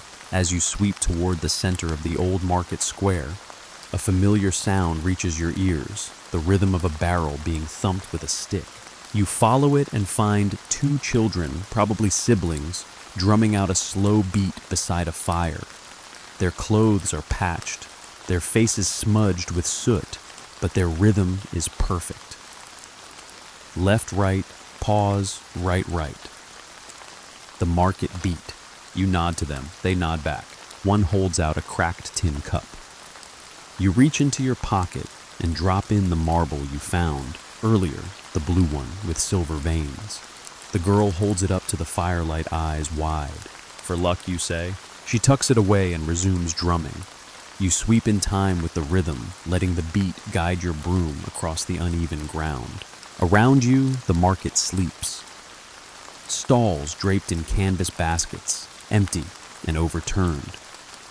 A few rats scurry along the edge of a stairwell, dodging cat eyes and cabbage ghosts. You pause at the base of the statue in the square's center.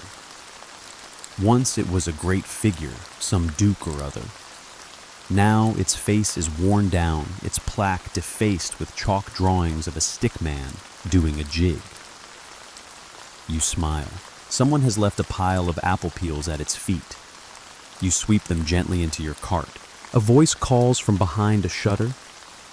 Leave the orange peel, please. You freeze. I'm drying them tomorrow, the voice adds. You back away, slowly peeling preserved. There are rules here, invisible ones. You don't mess with drying orange peel, or the garlic string over the lantern, or the man who claims to dream in produce. You pass a tavern where a single candle burns in the window. You know that flame. That's the code for we still have soup. You don't go in. You've had that soup before. You reach the edge of the square. One last cabbage fire crackles softly in the corner. It's down to embers now, the smoke curling like sleepy breath. You stand there a moment, warming your hands. You pull the cinnamon twist from your pocket. It's a little squashed now, but still intact. You break it in half, eat one piece and toss the other into the fire. The flames flare briefly. A nearby cat meows once. The night presses on. You shoulder your broom again and leave the market behind your cart lighter, now your path steaming gently in your wake. You shuffle onto Rue du Temple, where the air feels different, not cleaner, not fresher, just reverent. The stones here are quieter, the shadows deeper. Something about this stretch of street always makes you sweep a little softer, step a little lighter, like you've entered someone's dream without permission. To your left, the wall curves gently inward, ancient stone cracked, but still dignified. Set into it so small you'd miss it if you blinked, is one of your favorite Parisian secrets, a shrine built right into the wall. Not a grand cathedral nook or ornate chapel, just a hollowed brick space, no larger than a bread box lined with wax drippings, faded ribbons, and a weathered wooden carving of a saint whose name no one seems to remember. You pause in front of it as you always do. Someone has left a boiled egg and a violet today. The candle improbably is still burning its flame steady despite the breeze. You crouch down and adjust the edges of the offering just a little. Not for superstition, but for symmetry. You like things tidy, even when they're mysterious. No one knows who lights the candles, or leaves the flowers, or how the shrine appeared in the first place. Berta says it's the ghost of a laundress who got lost during a snowstorm and refused to leave. Emile says it was built by cobblers trying to ward off ankle injuries. Jacques, of course, says nothing, but he always removes his hat when passing. Historians still argue whether these hidden urban shrines were remnants of pre-Christian folklore or improvised tokens of spiritual rebellion. You figure, why not both? You sweep slowly around it, careful not to disturb the wax. A rat watches you from beneath a drain pipe, its tiny paws folded like it's praying. You nod. The rat does not nod back. A little farther on, the street narrows. The buildings lean so close you could press a broom from one window to the next. Here, you know of at least 4 other shrines tucked into stone, One holds a broken bell, another a petrified orange slice. One contains nothing but a piece of silk, folded so carefully it seems to hold breath. Tonight you find a fifth. It's new. A crevice behind a missing brick, softly glowing. You lean in and see it. A coin, a tiny feather, and a single word carved in charcoal on the back wall still. You blink, touched by something you don't quite understand. You leave a button in return. That's the rule. You never take. You only add. The alley opens slightly as you reach the halfway mark of your route. A breeze cuts through just strong enough to rattle a shutter above you. You glance up. Someone's watching. Just a glint of candlelight behind glass. A faint silhouette leaning forward. You can't make out the face, but the figure doesn't move. You lift a hand in silent greeting. They vanish. You resume sweeping. The ground here is mostly stone dust and old leaves. Better than cabbage fires. Still, you keep an eye out for fragments of broken glass. Someone in this neighborhood has a dramatic streak and tends to throw wine bottles when disappointed. You learned that the hard way 2 winters ago. You pass an archway strung with beads. They clink in the wind, a soft sound like rainfall on porcelain. Inside a courtyard you've never entered. You pause at the threshold, tempted. Then a candle winks out overhead. You take it as a sign and keep walking. Your broom snags on something cloth-like. You bend down. A kerchief red and neatly folded. No stains, no embroidery, just plain but clean. Tucked inside a note. If you find this, you're doing better than you think. You hold the fabric for a moment. It's still warm. You pocket the note and drape the kerchief over the handle of your cart like a flag. The kind of flag that doesn't need to be saluted, just seen. As you near the end of the street, the buildings widen out again, giving the sky more room to breathe. The stars are clearer now. A sliver of moon peeks between 2 chimneys like a curious eye. You find one last shrine nestled beside a broken lamppost.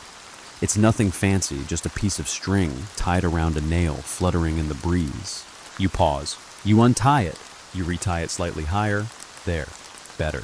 The last section of Rue du Temple is cobbled with a different kind of stone lighter sandier, easier on the soles. Someone swept here recently, you can tell. The lines are too clean, the corners too crisp. You grin. Jacques was here. You'd bet your boots. You leave a tiny chalk X on the wall beside the bakery, just a nod. He'll see it. He'll know. The street narrows once more and fades into shadow. You follow. You're barely through the next archway when you hear it soft at first, like a pipe, leaking somewhere in the walls of the city. Then louder, rhythmic. A melody without words winding its way through the night air like smoke. Bagpipes. And not the fancy kind played in courts or at weddings. These are breathy, warbled, and slightly off-key, played by someone whose lungs have more miles than years left. But somehow it fits. You pause. Rue de Montreuil, of course. This stretch of street is known among sweepers for 2 things, bad paving and the blind bagpiper. No one knows his name.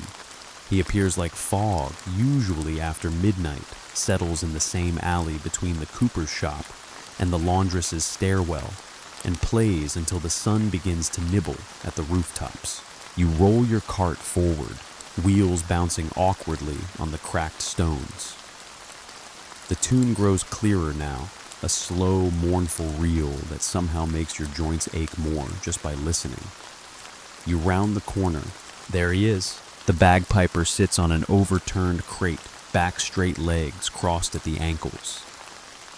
His face is angled slightly to the left, eyes closed, or maybe sightless. His clothes are thick patched wool frayed at the cuffs. A candle burns beside him on a stack of old newspapers. The wax has formed a little lake around the base. No hat, no tin for coins. He doesn't play for money. You slow your broom and sweep in time with his melody. Left, right, pause, push, left, right, pause. He nods once as you pass, as though sensing your rhythm and approving. A black cat emerges from under a barrel, curls up beside him, and begins to purr. He doesn't react. You've seen him in this exact spot maybe a dozen times over the years. Sometimes he plays sad tunes, sometimes joyful ones. Once he played a jig so lively that Emile actually danced in the street, much to the horror of a passing bishop. Tonight's tune is somewhere between a lullaby and a funeral hymn. It curls into the cracks in the stone and lingers in the space between chimney and star. You sweep the full length of the alley, careful not to disturb the stillness. It's one of those sacred places in the city that only exists between bells. As you work, you spot a sheet of parchment half tucked beneath a crate. You stoop and pull it out. A musical score, simple notes carefully inked, dotted with smudges and corrections. The title reads Rue Nocturne in G minor. You glance at the piper. His hands never stop moving. You're not sure if he can write. But something about the paper, its age, its stains, tells you it's his. You fold it gently and tuck it into your coat. A song deserves to be kept. A soft wind picks up, tugging at your scarf. Overhead, the clouds shift, revealing a cluster of stars that seem to shimmer in time with the music.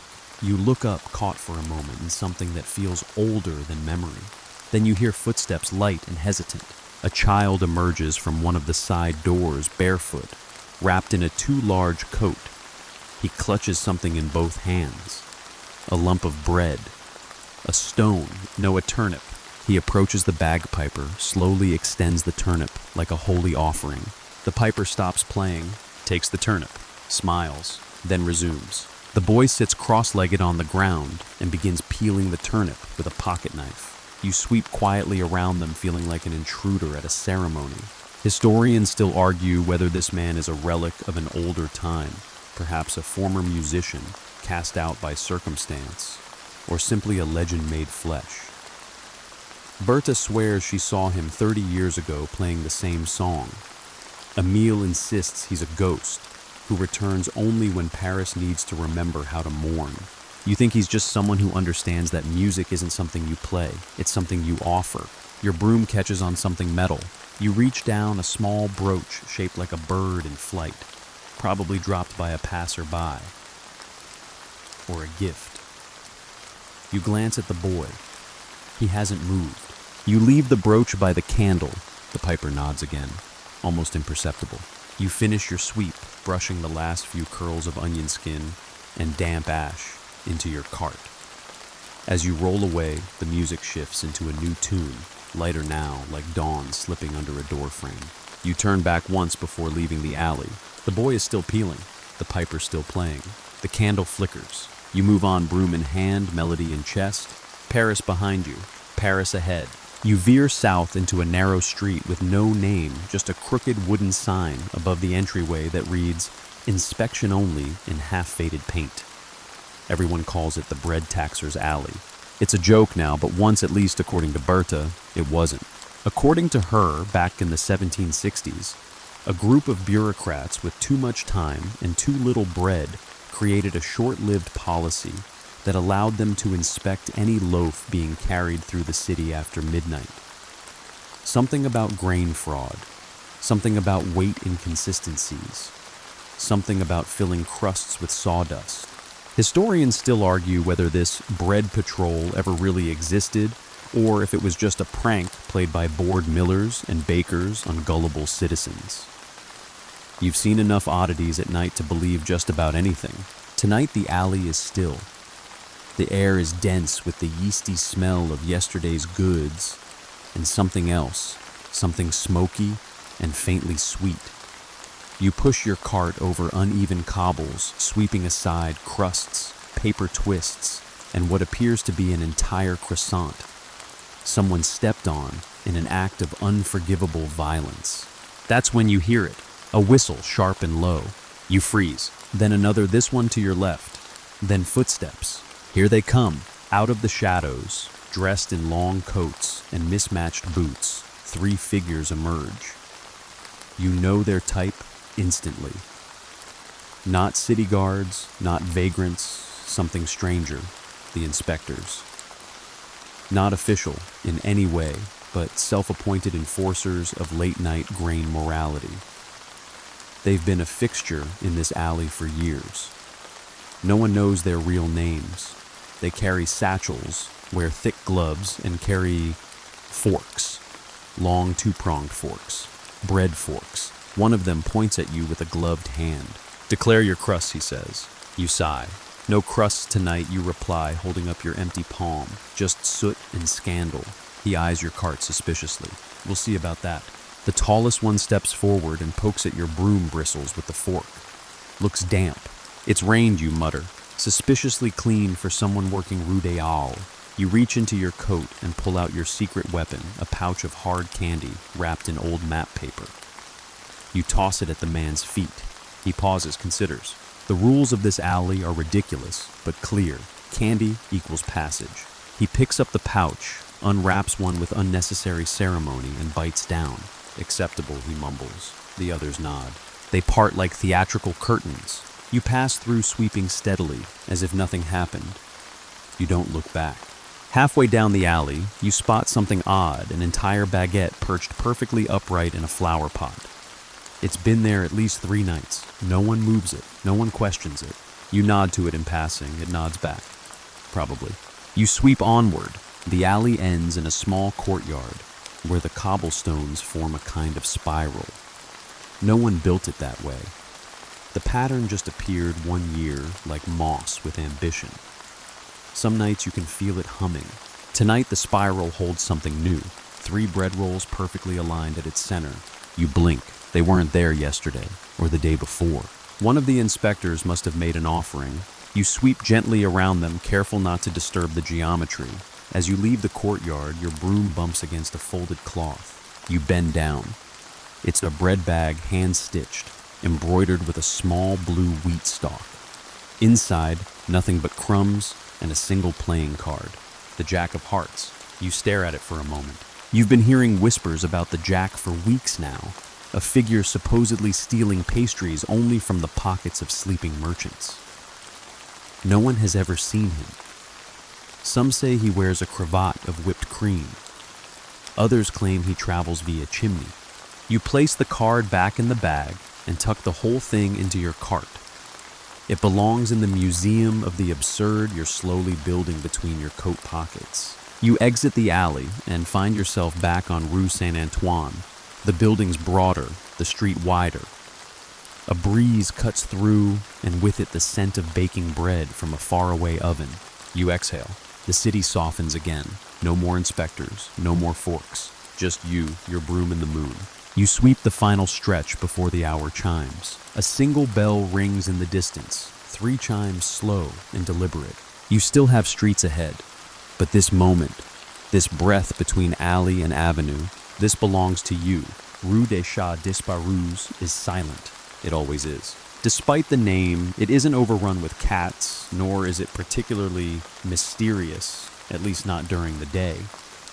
But at night, this street takes on a different posture. It stoops a little, creaks a little louder, and seems to listen when you speak, like it's waiting for something to happen. You adjust your lantern and step into the darkness. This stretch was once a tailor's quarter long ago. You can still see the shapes of signs painted faintly on the old shop walls. Vestes pour, Monsieur Corset, réparez discrètement, and your favorite buttons reattached with dignity. You sweep slowly here, not because the street needs it, it's usually cleaner than most, but because it feels wrong to move too fast. The cobblestones are unusually even, which makes you suspicious. Nothing in Paris is this level. Nothing. Halfway down the street, you stop. There it is again. A letter. Folded once, pressed into the edge of the gutter. Dry. Unstained. You kneel to pick it up. It's sealed with wax, a perfect paw print stamped into the center. The seal is lavender. Real wax, not soap. You hesitate. These letters appear sometimes. You've found 3 before. One was blank. One contained a recipe for leek broth in delicate cursive. The third simply said, "Don't worry, you're not the only one." You pocket this one for later. You know better than to open things too soon. From a nearby roof, a soft rustle. A shadow darts across a tile and vanishes. You don't look up. That's the second rule of this street. First rule, don't whistle. Second rule, don't follow the shadows. You reach the old fountain in the square. Dry for years now, but still respected. Someone has arranged pebbles in a careful ring at the base. A small tin bowl sits in the center. Inside it, a single fish scale. Silver, gleaming. You sweep gently around the stones. Behind you, the bell on a shutter creaks. Not a wind chime, not a signal, just a bell.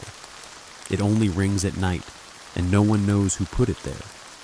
Emile says it's tied to the ghost of a cat named Leopold. Bert swears it only rings when someone lies nearby. Jacques once brought a sandwich past it, and the bell went off twice. Historians still argue whether street folklore like this is the result of collective imagination or deeply rooted psychological need.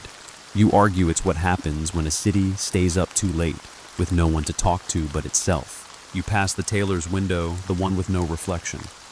You always look anyway. Tonight it reflects your cart, your broom, your lantern, but not you. You squint, move side to side. Still nothing. You give the window a polite nod and move along. As you turn the corner, you hear it a whisper. Not a voice exactly, not language, just breath. A quiet exhale near your ear that doesn't belong to you. You stop. Let your lantern swing slowly. Nothing, just cobblestones. A drying line, the faint scent of lavender wax. You sweep faster now, but not frantic, just purposeful. You pass a bench where someone has carved the word stay in 3 different languages. You pass a closed door with 20 locks and no handle.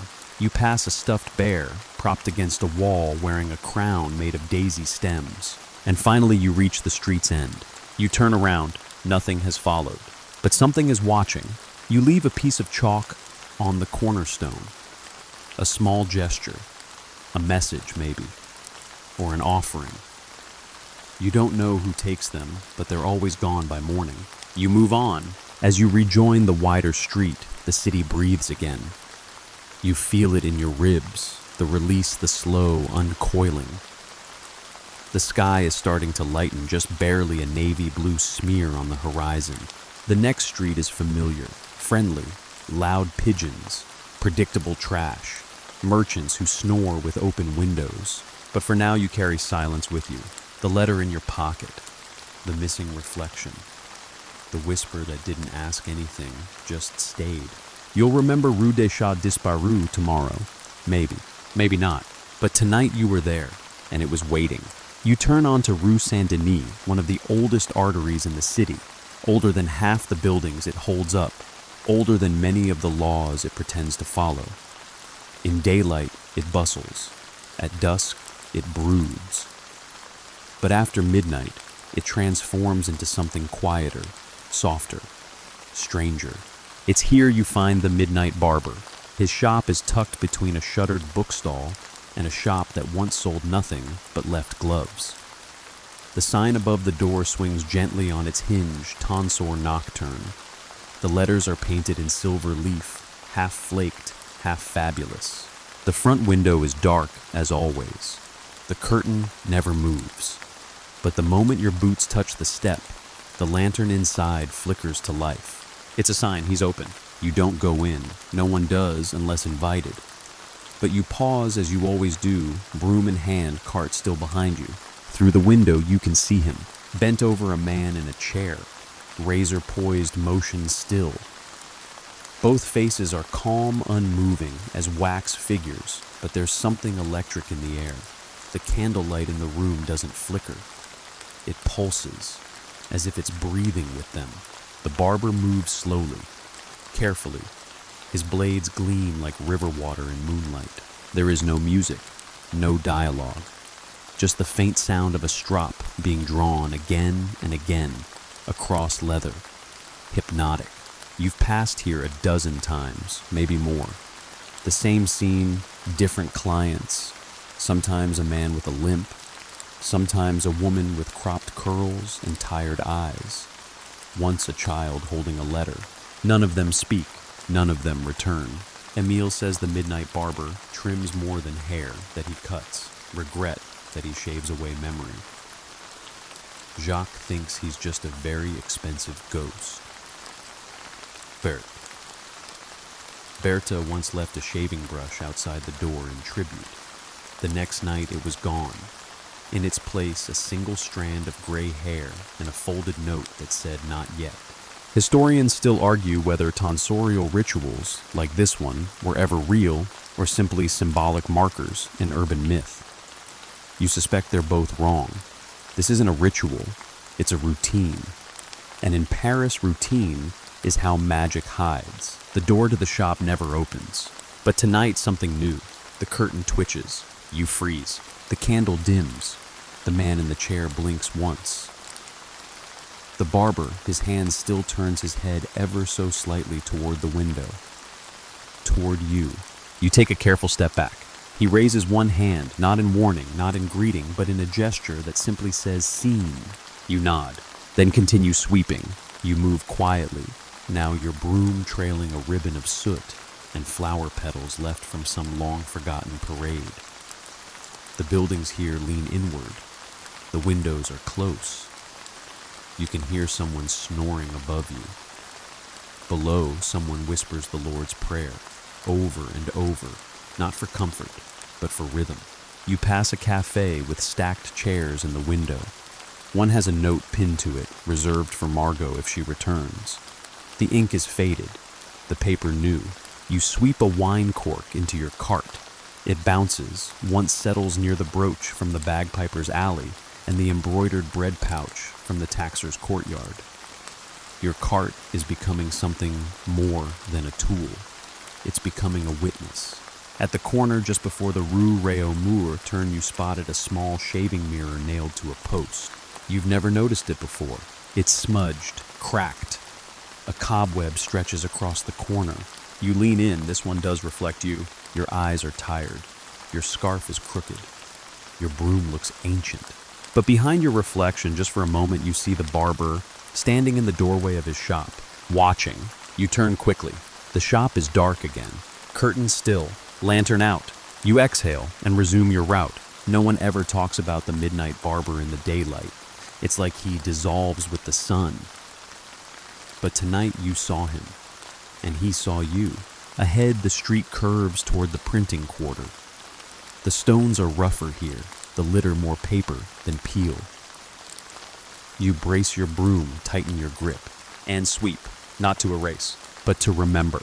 You step into Rue du Bac, and right away you notice something off. The air is cooler, not cold, just unusually crisp, like someone opened a cellar door somewhere beneath the city and forgot to close it.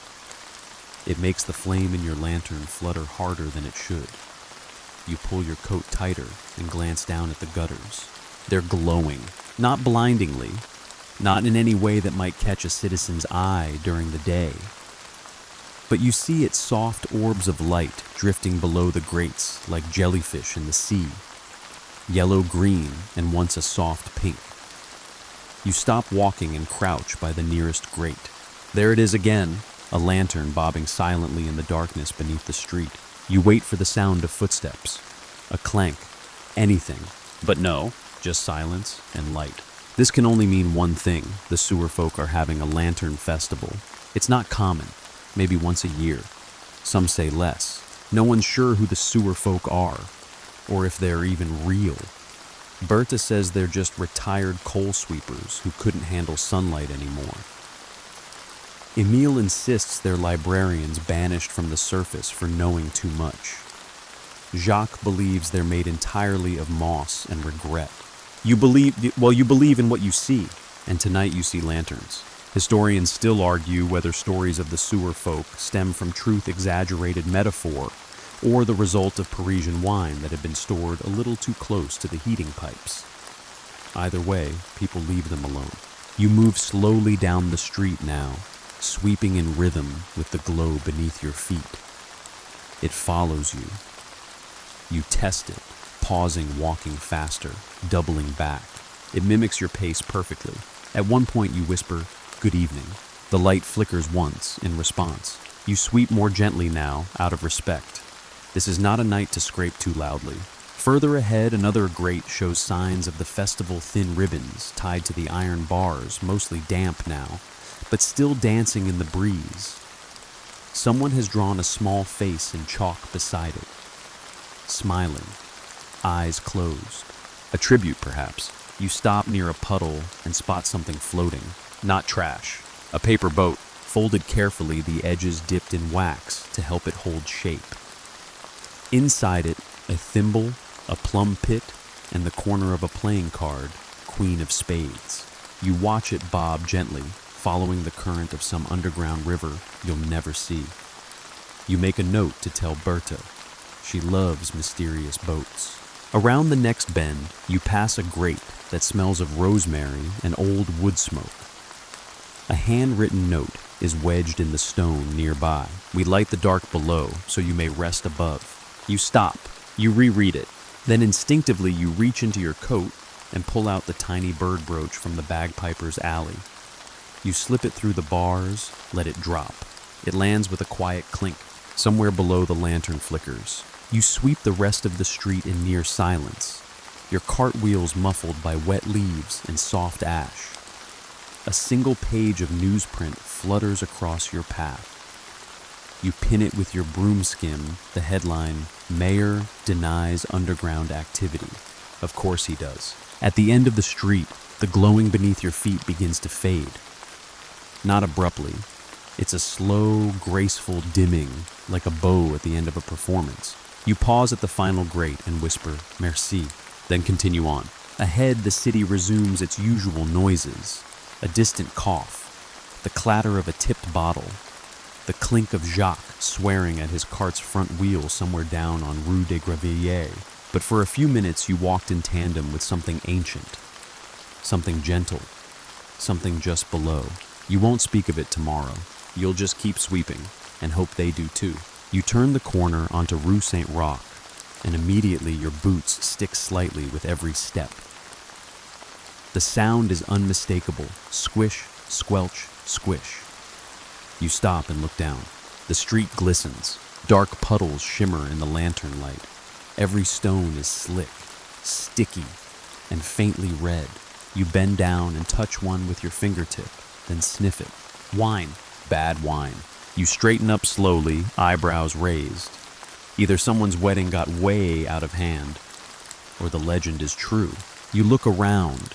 Crushed barrels line the alley walls. Corks are scattered like breadcrumbs. A ladle lies in a gutter, and impossibly a wine glass rests on a windowsill, still half full. You mutter aloud. It rained wine again. Because according to sweeping lore, and yes, there is sweeping lore, this happens once every few years. No warning, no source. Just a sudden, inexplicable flood of red wine down this one particular stretch of Paris. Emile once claimed he saw it flow from the sky in thin, perfect streams. Bertha argues it comes from a ruptured underground cellar belonging to an extinct winery guarded by frogs. Jacques says nothing, but always brings a flask to this street just in case. Historians still argue whether the wine rain of Rue Saint-Roch was ever real, or if it's just a tale fermented in the minds of drunk merchants. But tonight you're ankle deep in stickiness and smelling like a Bordeaux, so it feels real enough. You begin sweeping, but it's pointless. The broom just smears the mess like a painter trying to turn grape jelly into art. Your cartwheel makes a sucking noise with every turn. You pass a door with the note pinned to it. No deliveries today. Blame the vintage. You can't help but grin. As you round the next corner, you spot a child crouched beside a barrel, dipping a crust of bread into a shallow puddle and chewing with suspicious enthusiasm. "Too oaky," she says to no one in particular. "Try the east side," you reply. More tannins. She giggles and disappears behind a cart piled with baskets. You consider doing the same, but you have a job to do. You reach the center of the wine flood where the stones sink slightly. The liquid is deeper here, thicker. It clings to your broom like it's trying to climb upward. You stop, look up. There on the rooftop above the culprit, a row of broken casks, wooden barrels cracked at the seams, the metal bands loose sagging. But how did they get up there? There's no door, no stairs. You squint and see something else, symbols drawn in chalk on the roof's edge. Spirals, grapes, a corkscrew. This was deliberate. You blink in disbelief. Then you hear it, singing from behind the shuttered wine shop, soft at first, then louder. A man's voice, hoarse but tuneful, winding its way through the fog. If the gods won't drink with me, then let the streets be full. I'll toast the stones and chimney tops and call it something beautiful. You pause mid-sweep. A toast for the cobblestones. You've heard stranger things. You lean your broom against the wall, reach into your coat, and pull out the chipped enamel mug you use when tea is an option. Tonight, it's not. You scoop a bit of the vintage from a cleaner puddle, no floating herbs, no twigs, no mystery chunks. It smells actually not terrible. To the sweepers you whisper and raise the mug. Then you pour it out slowly onto the stones, an offering. You resume your work, dragging the broom slowly, letting it soak and push, soak and push. You pass a chalkboard propped against a lamppost. On it, scrawled in messy handwriting, Rue St. Roch Red, 1775, rebottled 2025, notes of panic plum and pigeon. You laugh out loud. At the end of the street, a dog licks the wine off the stones, stops suddenly, and sits very still with wide eyes. You make a note not to step where he's sitting. You finish the route just as the clouds shift overhead, letting in a sliver of early morning blue. The wine begins to dry, leaving sticky blotches and a faint rose-colored sheen across the cobbles. You step back to admire your work, still a mess, but a dignified mess. You roll your cart forward, wheels groaning under the sugar. You sweep because it's your job. But tonight, Paris spilled her secrets in Pinot and plum. And you were there to clean up the story. You step off Rue St. Roch and into the crooked embrace of Rue de la Miséricorde, where the stones seem just a little too close together and the walls lean in like they're eavesdropping. This is a quieter street, not by design but by decree. No law, no signage. Just a long-standing, fiercely enforced rule passed down by broom and whisper. After sundown, you do not speak above a murmur here. Not in shops, not in flats, and especially not in the saloon. It's the Whisper Saloon, in fact, that gave the rule its name. A little door painted a soft gray, no signage, no bell. Just a single brass keyhole the size of your thumbnail. From the outside, it looks abandoned. From the inside, well, you've never been invited inside. Few have. They say it's run by a woman called Madame Corbin, who once sang opera for the Dauphin, before deciding she preferred silence and brandy. Bertha claims she once overheard a toast whispered in that saloon so softly it turned a man's hair white. Emile naturally says he was born inside.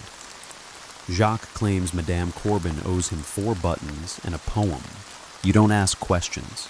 You just sweep slowly past the saloon head-low broom, quieter than breath. Even the air here seems muted. Your cart's usual squeak becomes a gentle hum. Footsteps don't echo. A dropped coin barely pings. It's like the street itself is holding a secret between its cobblestones. Tonight, the saloon door is ajar, just slightly. You keep walking. Farther down the street, a man tips his hat at you without a word. His arms are full of violin cases. One of them is open, empty. You sweep around a pile of what looks like burnt toast and flower petals. An offering. A prank. On this street, the line blurs. Halfway through, you pause at the silent wishing wall. It's just a flat stretch of plaster beside a boarded window covered in tiny markings etched by fingernails, chalk charcoal, even pins.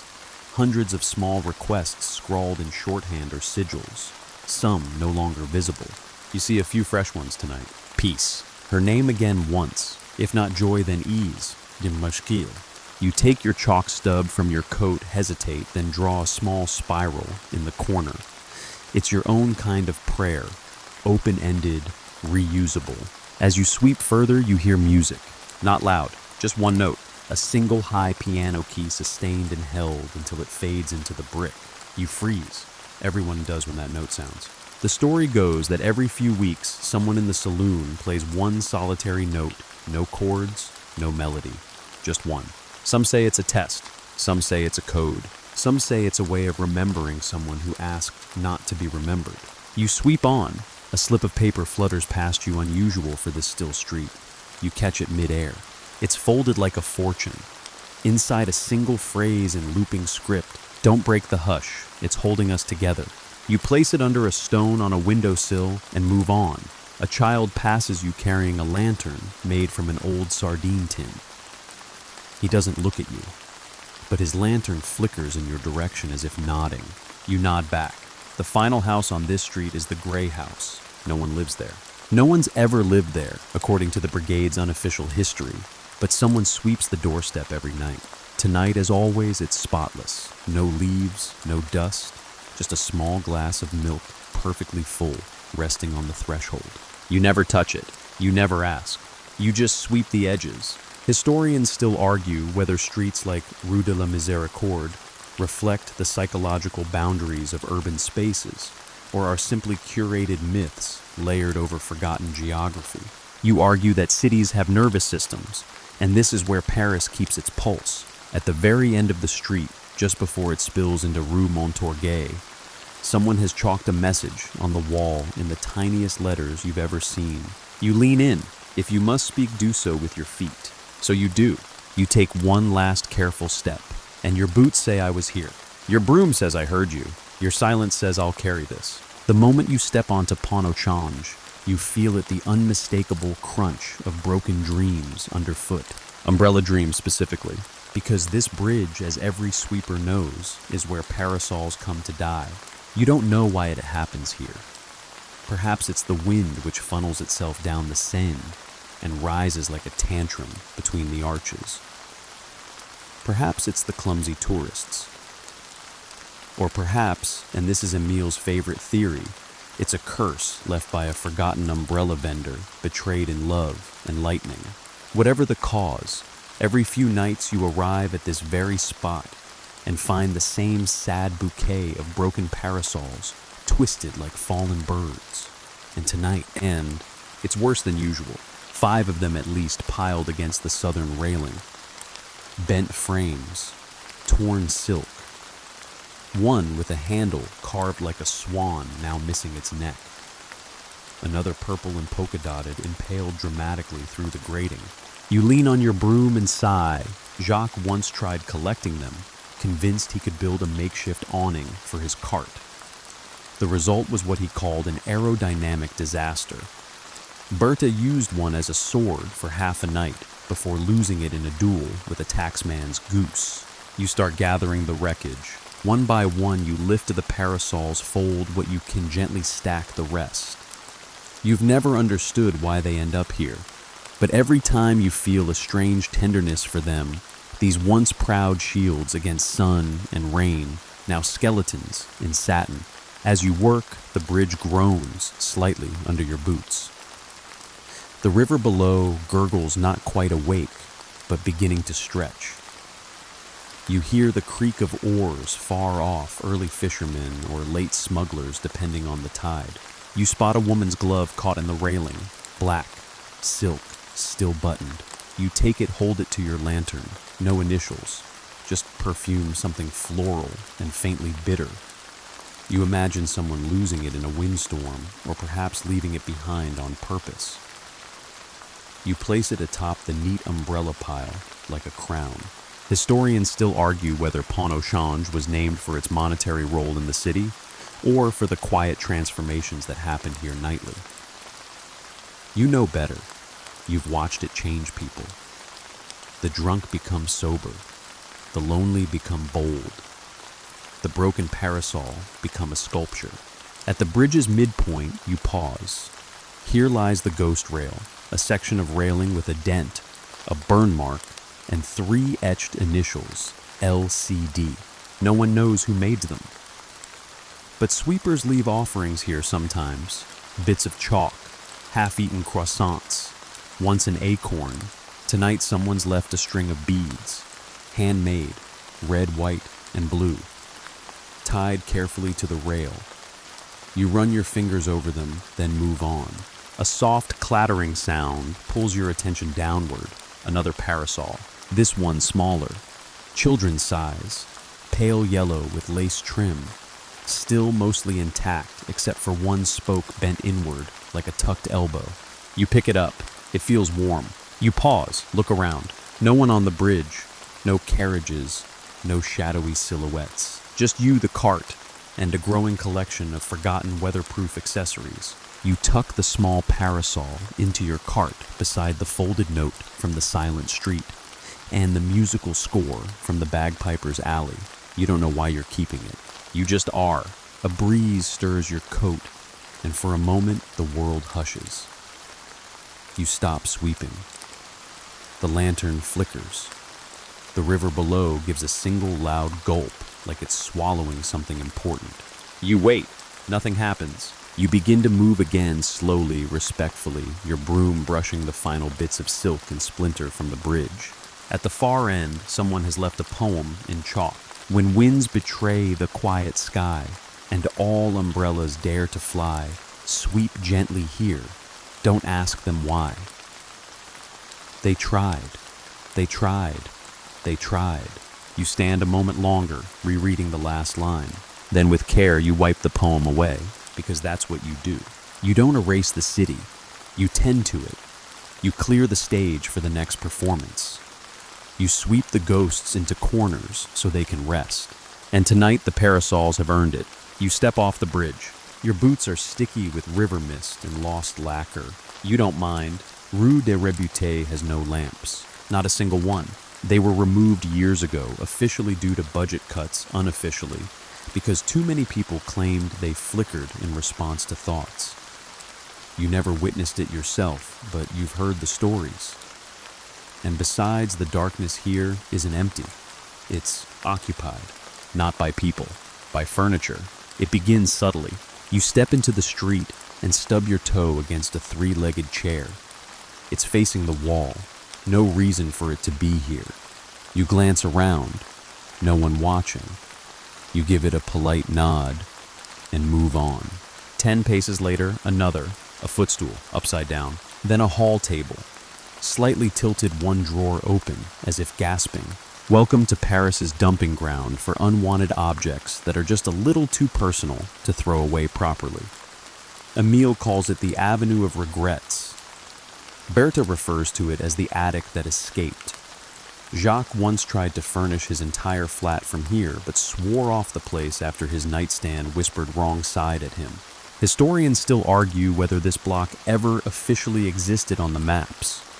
Some versions show it, some don't. One edition from 1738 simply lists it as Rue, which feels about right. You sweep cautiously, your broom knocking softly against the edge of a headboard. The silence is thick here. Even the rats move respectfully. Tonight the collection is especially odd. There's a velvet fainting couch missing one leg, but still majestic. A wireframe mannequin torso covered in someone's shopping list. An armoire with its doors tied shut by a belt. And most unsettlingly, a child's wooden high chair, with its back facing the street. You stop, not because you're afraid, just curious. Someone has placed a doily on its tray, perfectly centered, clean. You sweep around it, carefully. As you move, you notice patterns. The items aren't scattered randomly. They're positioned arranged like a parlor where no one has sat in decades. A wardrobe here, a side table there. Lamps unplugged, obviously grouped like conversation clusters. There's even a threadbare rug rolled partway out, as if someone got distracted halfway through redecorating. A soft sound makes you pause, not footsteps, Wheels. You turn just in time to see a wooden serving trolley slowly rolling down a slight incline. Its trays stacked with what appear to be old postcards and one half-empty bottle of ink. No one's pushing it. You watch as it comes to a gentle stop beside a chaise longue and rests. You nod once. Well done, trolley. You spot a small chalkboard on the ground beside a piano bench. It reads, "Please do not rearrange. The memories are fragile." Of course. You sweep slower now, feeling like an intruder in a museum of things people couldn't quite bear to destroy. A museum with no labels, no tour guide, just one curator Paris. You pass a bureau with one drawer open, just enough to show a single glove inside. Same style as the one from the bridge. You consider taking it, but no. Some things want to stay forgotten. You pause by the armoire with the belted doors. You tug at the belt gently. It holds firm. A note is pinned to the front with a rusted hat pin. Not ready yet. Fair enough. Near the end of the street, you spot something newer. A tall bookshelf, pristine, untouched by dust. Its shelves are filled, but not with books. With clocks. Dozens of them. All different styles. All showing different times. All ticking in perfect unison. You stare for a while. Then look at your own pocket watch. It's stopped. You don't bother winding it. Some places prefer their own rhythm. As you reach the end of Rue des Rebutets, the cobblestones become familiar again. Cracks, pigeon droppings, a crushed cabbage leaf. You pause at the edge and glance back. All the furniture is still, but you swear the fainting couch has rotated slightly to face the exit. You tip your cap, then walk on. And behind you, a cabinet door swings open just a hair, welcoming the next arrival. You step off Rue des Rebutets and straight into Rue des Bavards, the street of the chatty ones. Which is ironic, of course, because no one speaks here either. Not with voices. Here the walls do the talking.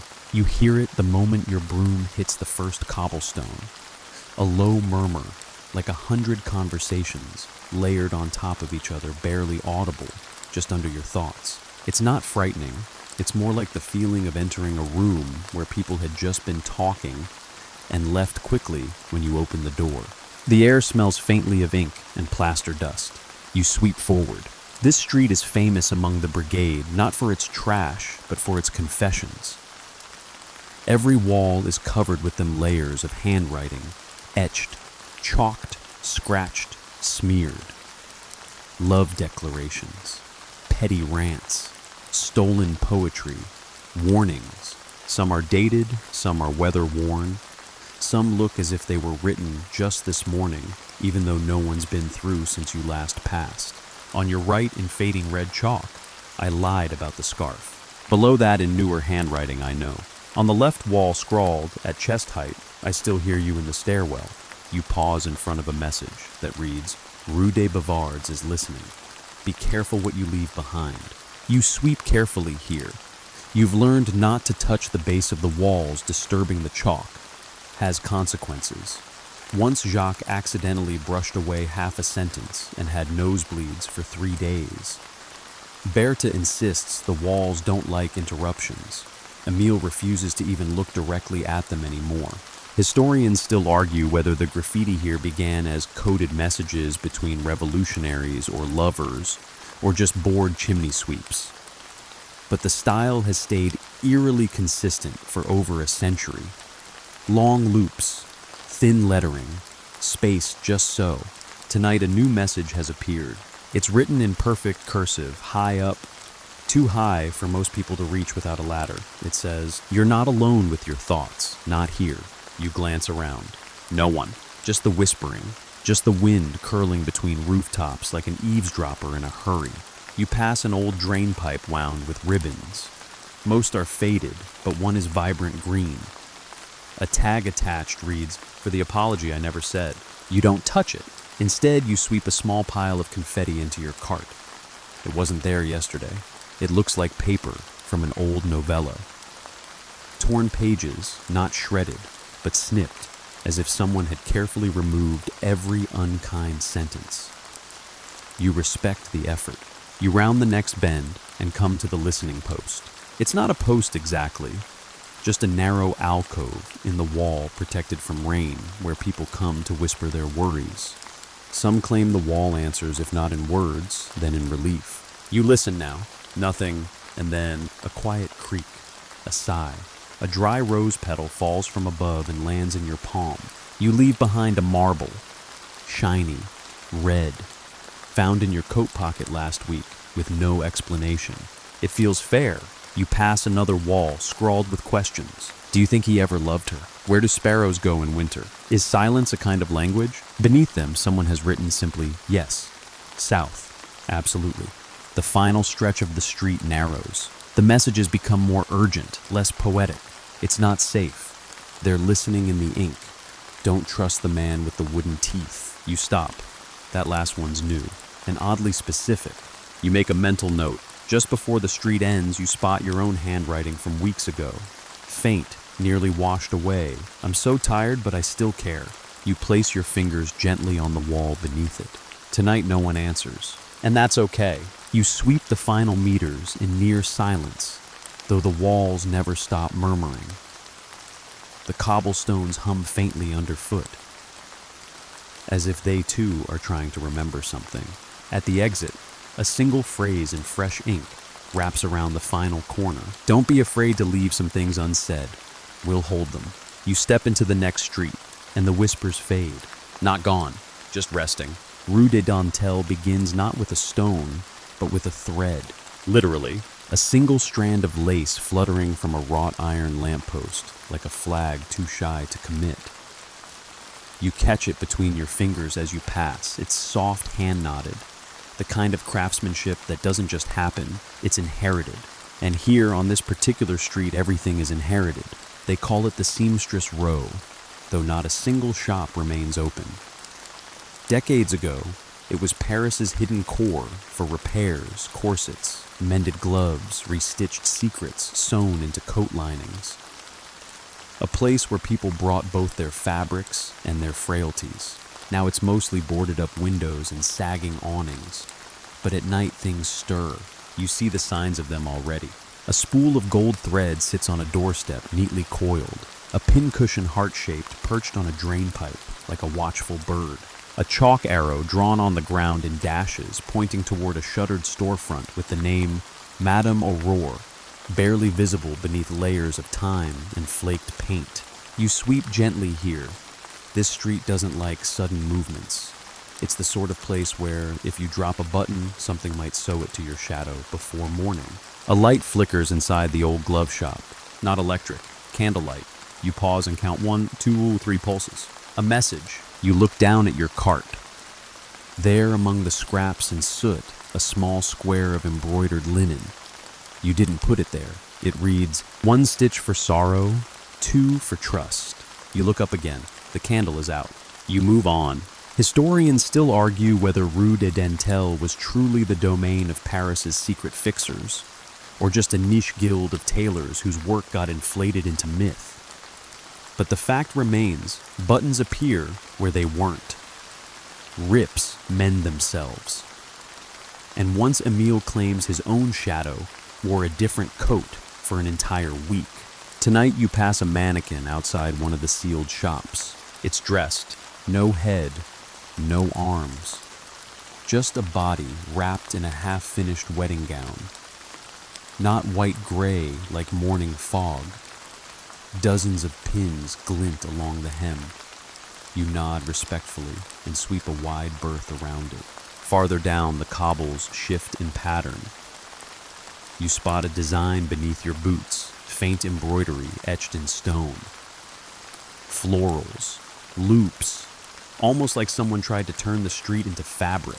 You pass a window with ribbons hanging inside, all red, all tied in perfect bows. Behind the glass, a pair of shears rests atop an unopened letter. No address. The wind carries a faint scent of starch and lavender.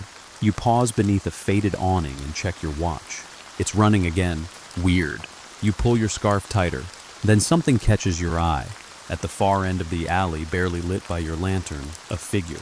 Still, wrapped in shawls, holding a bolt of cloth across their arms. You raise your broom in silent greeting. The figure nods once. then slowly vanishes into a doorway that shouldn't exist. You walk toward it. No door, no frame, just the worn bricks and your reflection in the glass. You keep sweeping. A ribbon flutters down from above and lands on your sleeve. It reads in tiny looping script, "What is torn can still be part of something beautiful." You tie it to your cart's handle. As you near the end of Rue des Dentelles, a sewing machine sits by the curb, old, rusted, but its needle is threaded. You place your hand on it gently. It hums, just once, then stillness. You sweep the final stretch, beneath a string of faded bunting hand-cut lace triangles swaying like teeth on a smile too tired to bite. You leave behind no dust, no scraps, only silence and thread, and one more stitch in the story of Paris. You step into Rue du Minuit and immediately check the sky. Still dark. But the street doesn't care what time it actually is. This is Midnight Street. It's always midnight here in mood, if not minute. There's no gaslight glow, no chatter from upper windows, just a hush thick enough to weigh down your boots. And the clocks, so many clocks, they sit in windows, on doorsteps, inside bird cages, behind glass shop fronts that reflect nothing but you. Every kind you can imagine, brass pocket watches, carved wooden cuckoos, giant tower faces missing their hands. Not one of them ticks. They're all paused, some forever stuck at midnight. Others at peculiar times, 3:17 and 8:03, 11:11. No two are alike. You stop in front of one enormous grandfather clock, leaning against a bakery door. Its pendulum sways lazily, not forward and back, but side to side, like a head-shaking no. The glass is cracked, and the hands are missing entirely. You sweep around it, carefully. Jacques calls this street the nap of the city. Berthe refuses to speak here at all. Émile once timed himself walking its full length. It took 40 minutes, though he swears he never stopped moving. Historians still argue whether Rue du Minuit was built to honor the passage of time or deny it entirely. Some believe it was part of a failed experiment in temporal control led by a discredited alchemist. Others think the clocks are just decorative. You know better. You felt it. The slow drag on your limbs. The way your thoughts seem to echo louder. Tonight it's especially thick. You check your watch again. It reads 12 heures. But you know that can't be right. It said 2:17 just 3 streets ago. You tap it gently. It stays at midnight.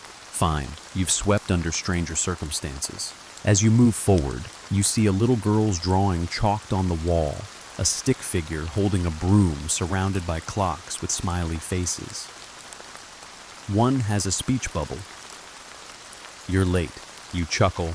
A carriage wheel sits abandoned in the gutter, half sunk into cobblestone. You sweep around it and spot a playing card beneath Queen of Hearts. Bent, wet. You tuck it into your coat. That's 2 queens this week. You pass a music shop with shattered windows. Inside, a metronome taps faintly on a counter. Tick, tick, tick. Then it stops. You didn't touch it. A storefront labeled Temps Suspendu Time, suspended, has no door, only curtains. From within, a soft voice hums a lullaby. You pause and listen. The melody is unfamiliar, but it feels like something you once knew. You keep sweeping. A note flutters down from above, tied to a tiny parachute made of silk. It lands in your broom bristles. You unfold it. What you carry isn't heavy, it's just old. You look at your cart. It's not full, but it's not light either.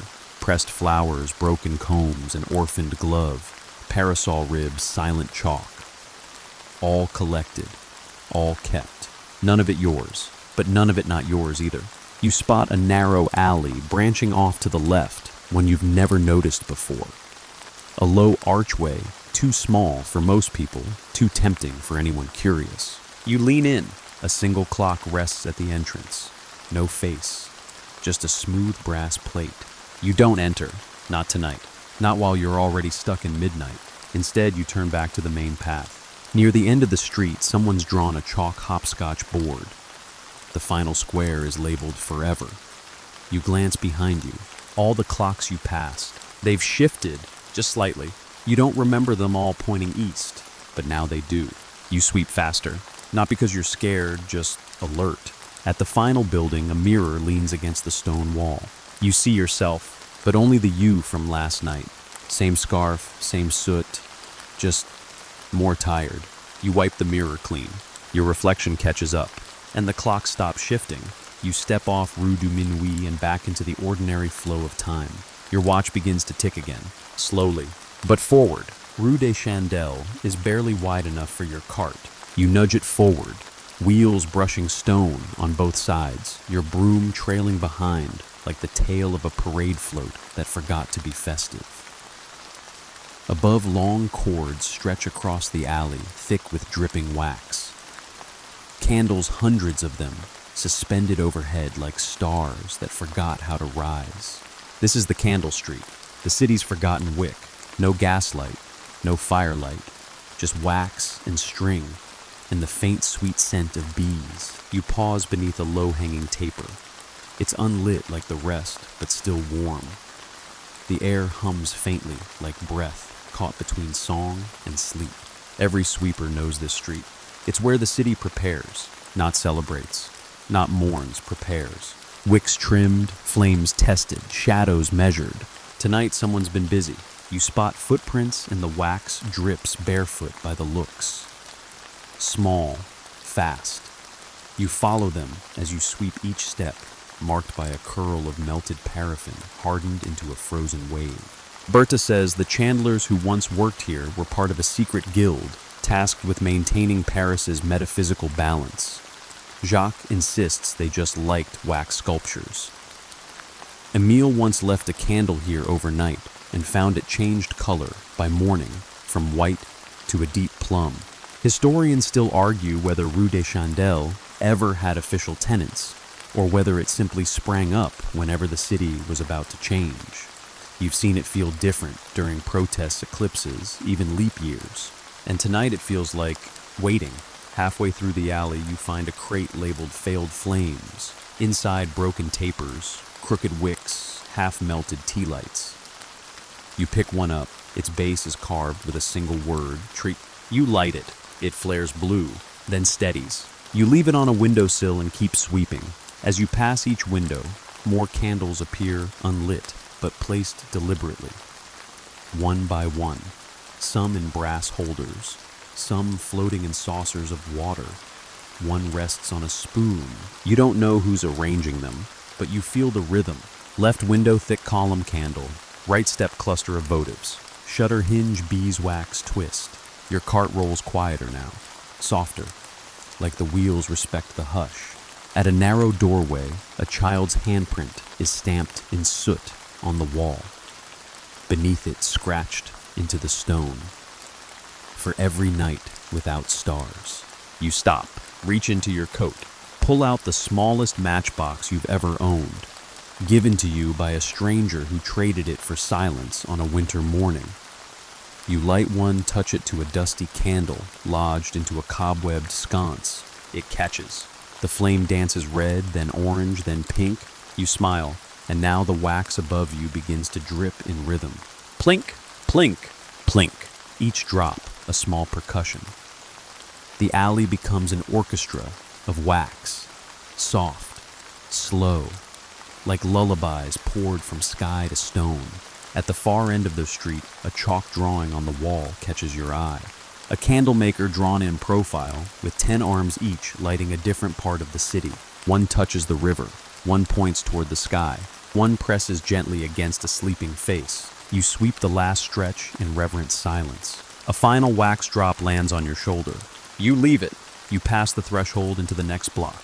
And behind you, one candle lights, then another, then a dozen. The alley glows, not brightly, but enough. Enough to show the path for the next one who wanders through the dark. You reach the edge of Paris. Not the city itself, its sprawl goes on far past what the maps admit, but the edge of your Paris. The one walked by broom and boot, known by instinct rather than address. The final street tonight is Rue Saint-Nom. No sign, no marker. Just a gap between two buildings so narrow it looks like a mistake.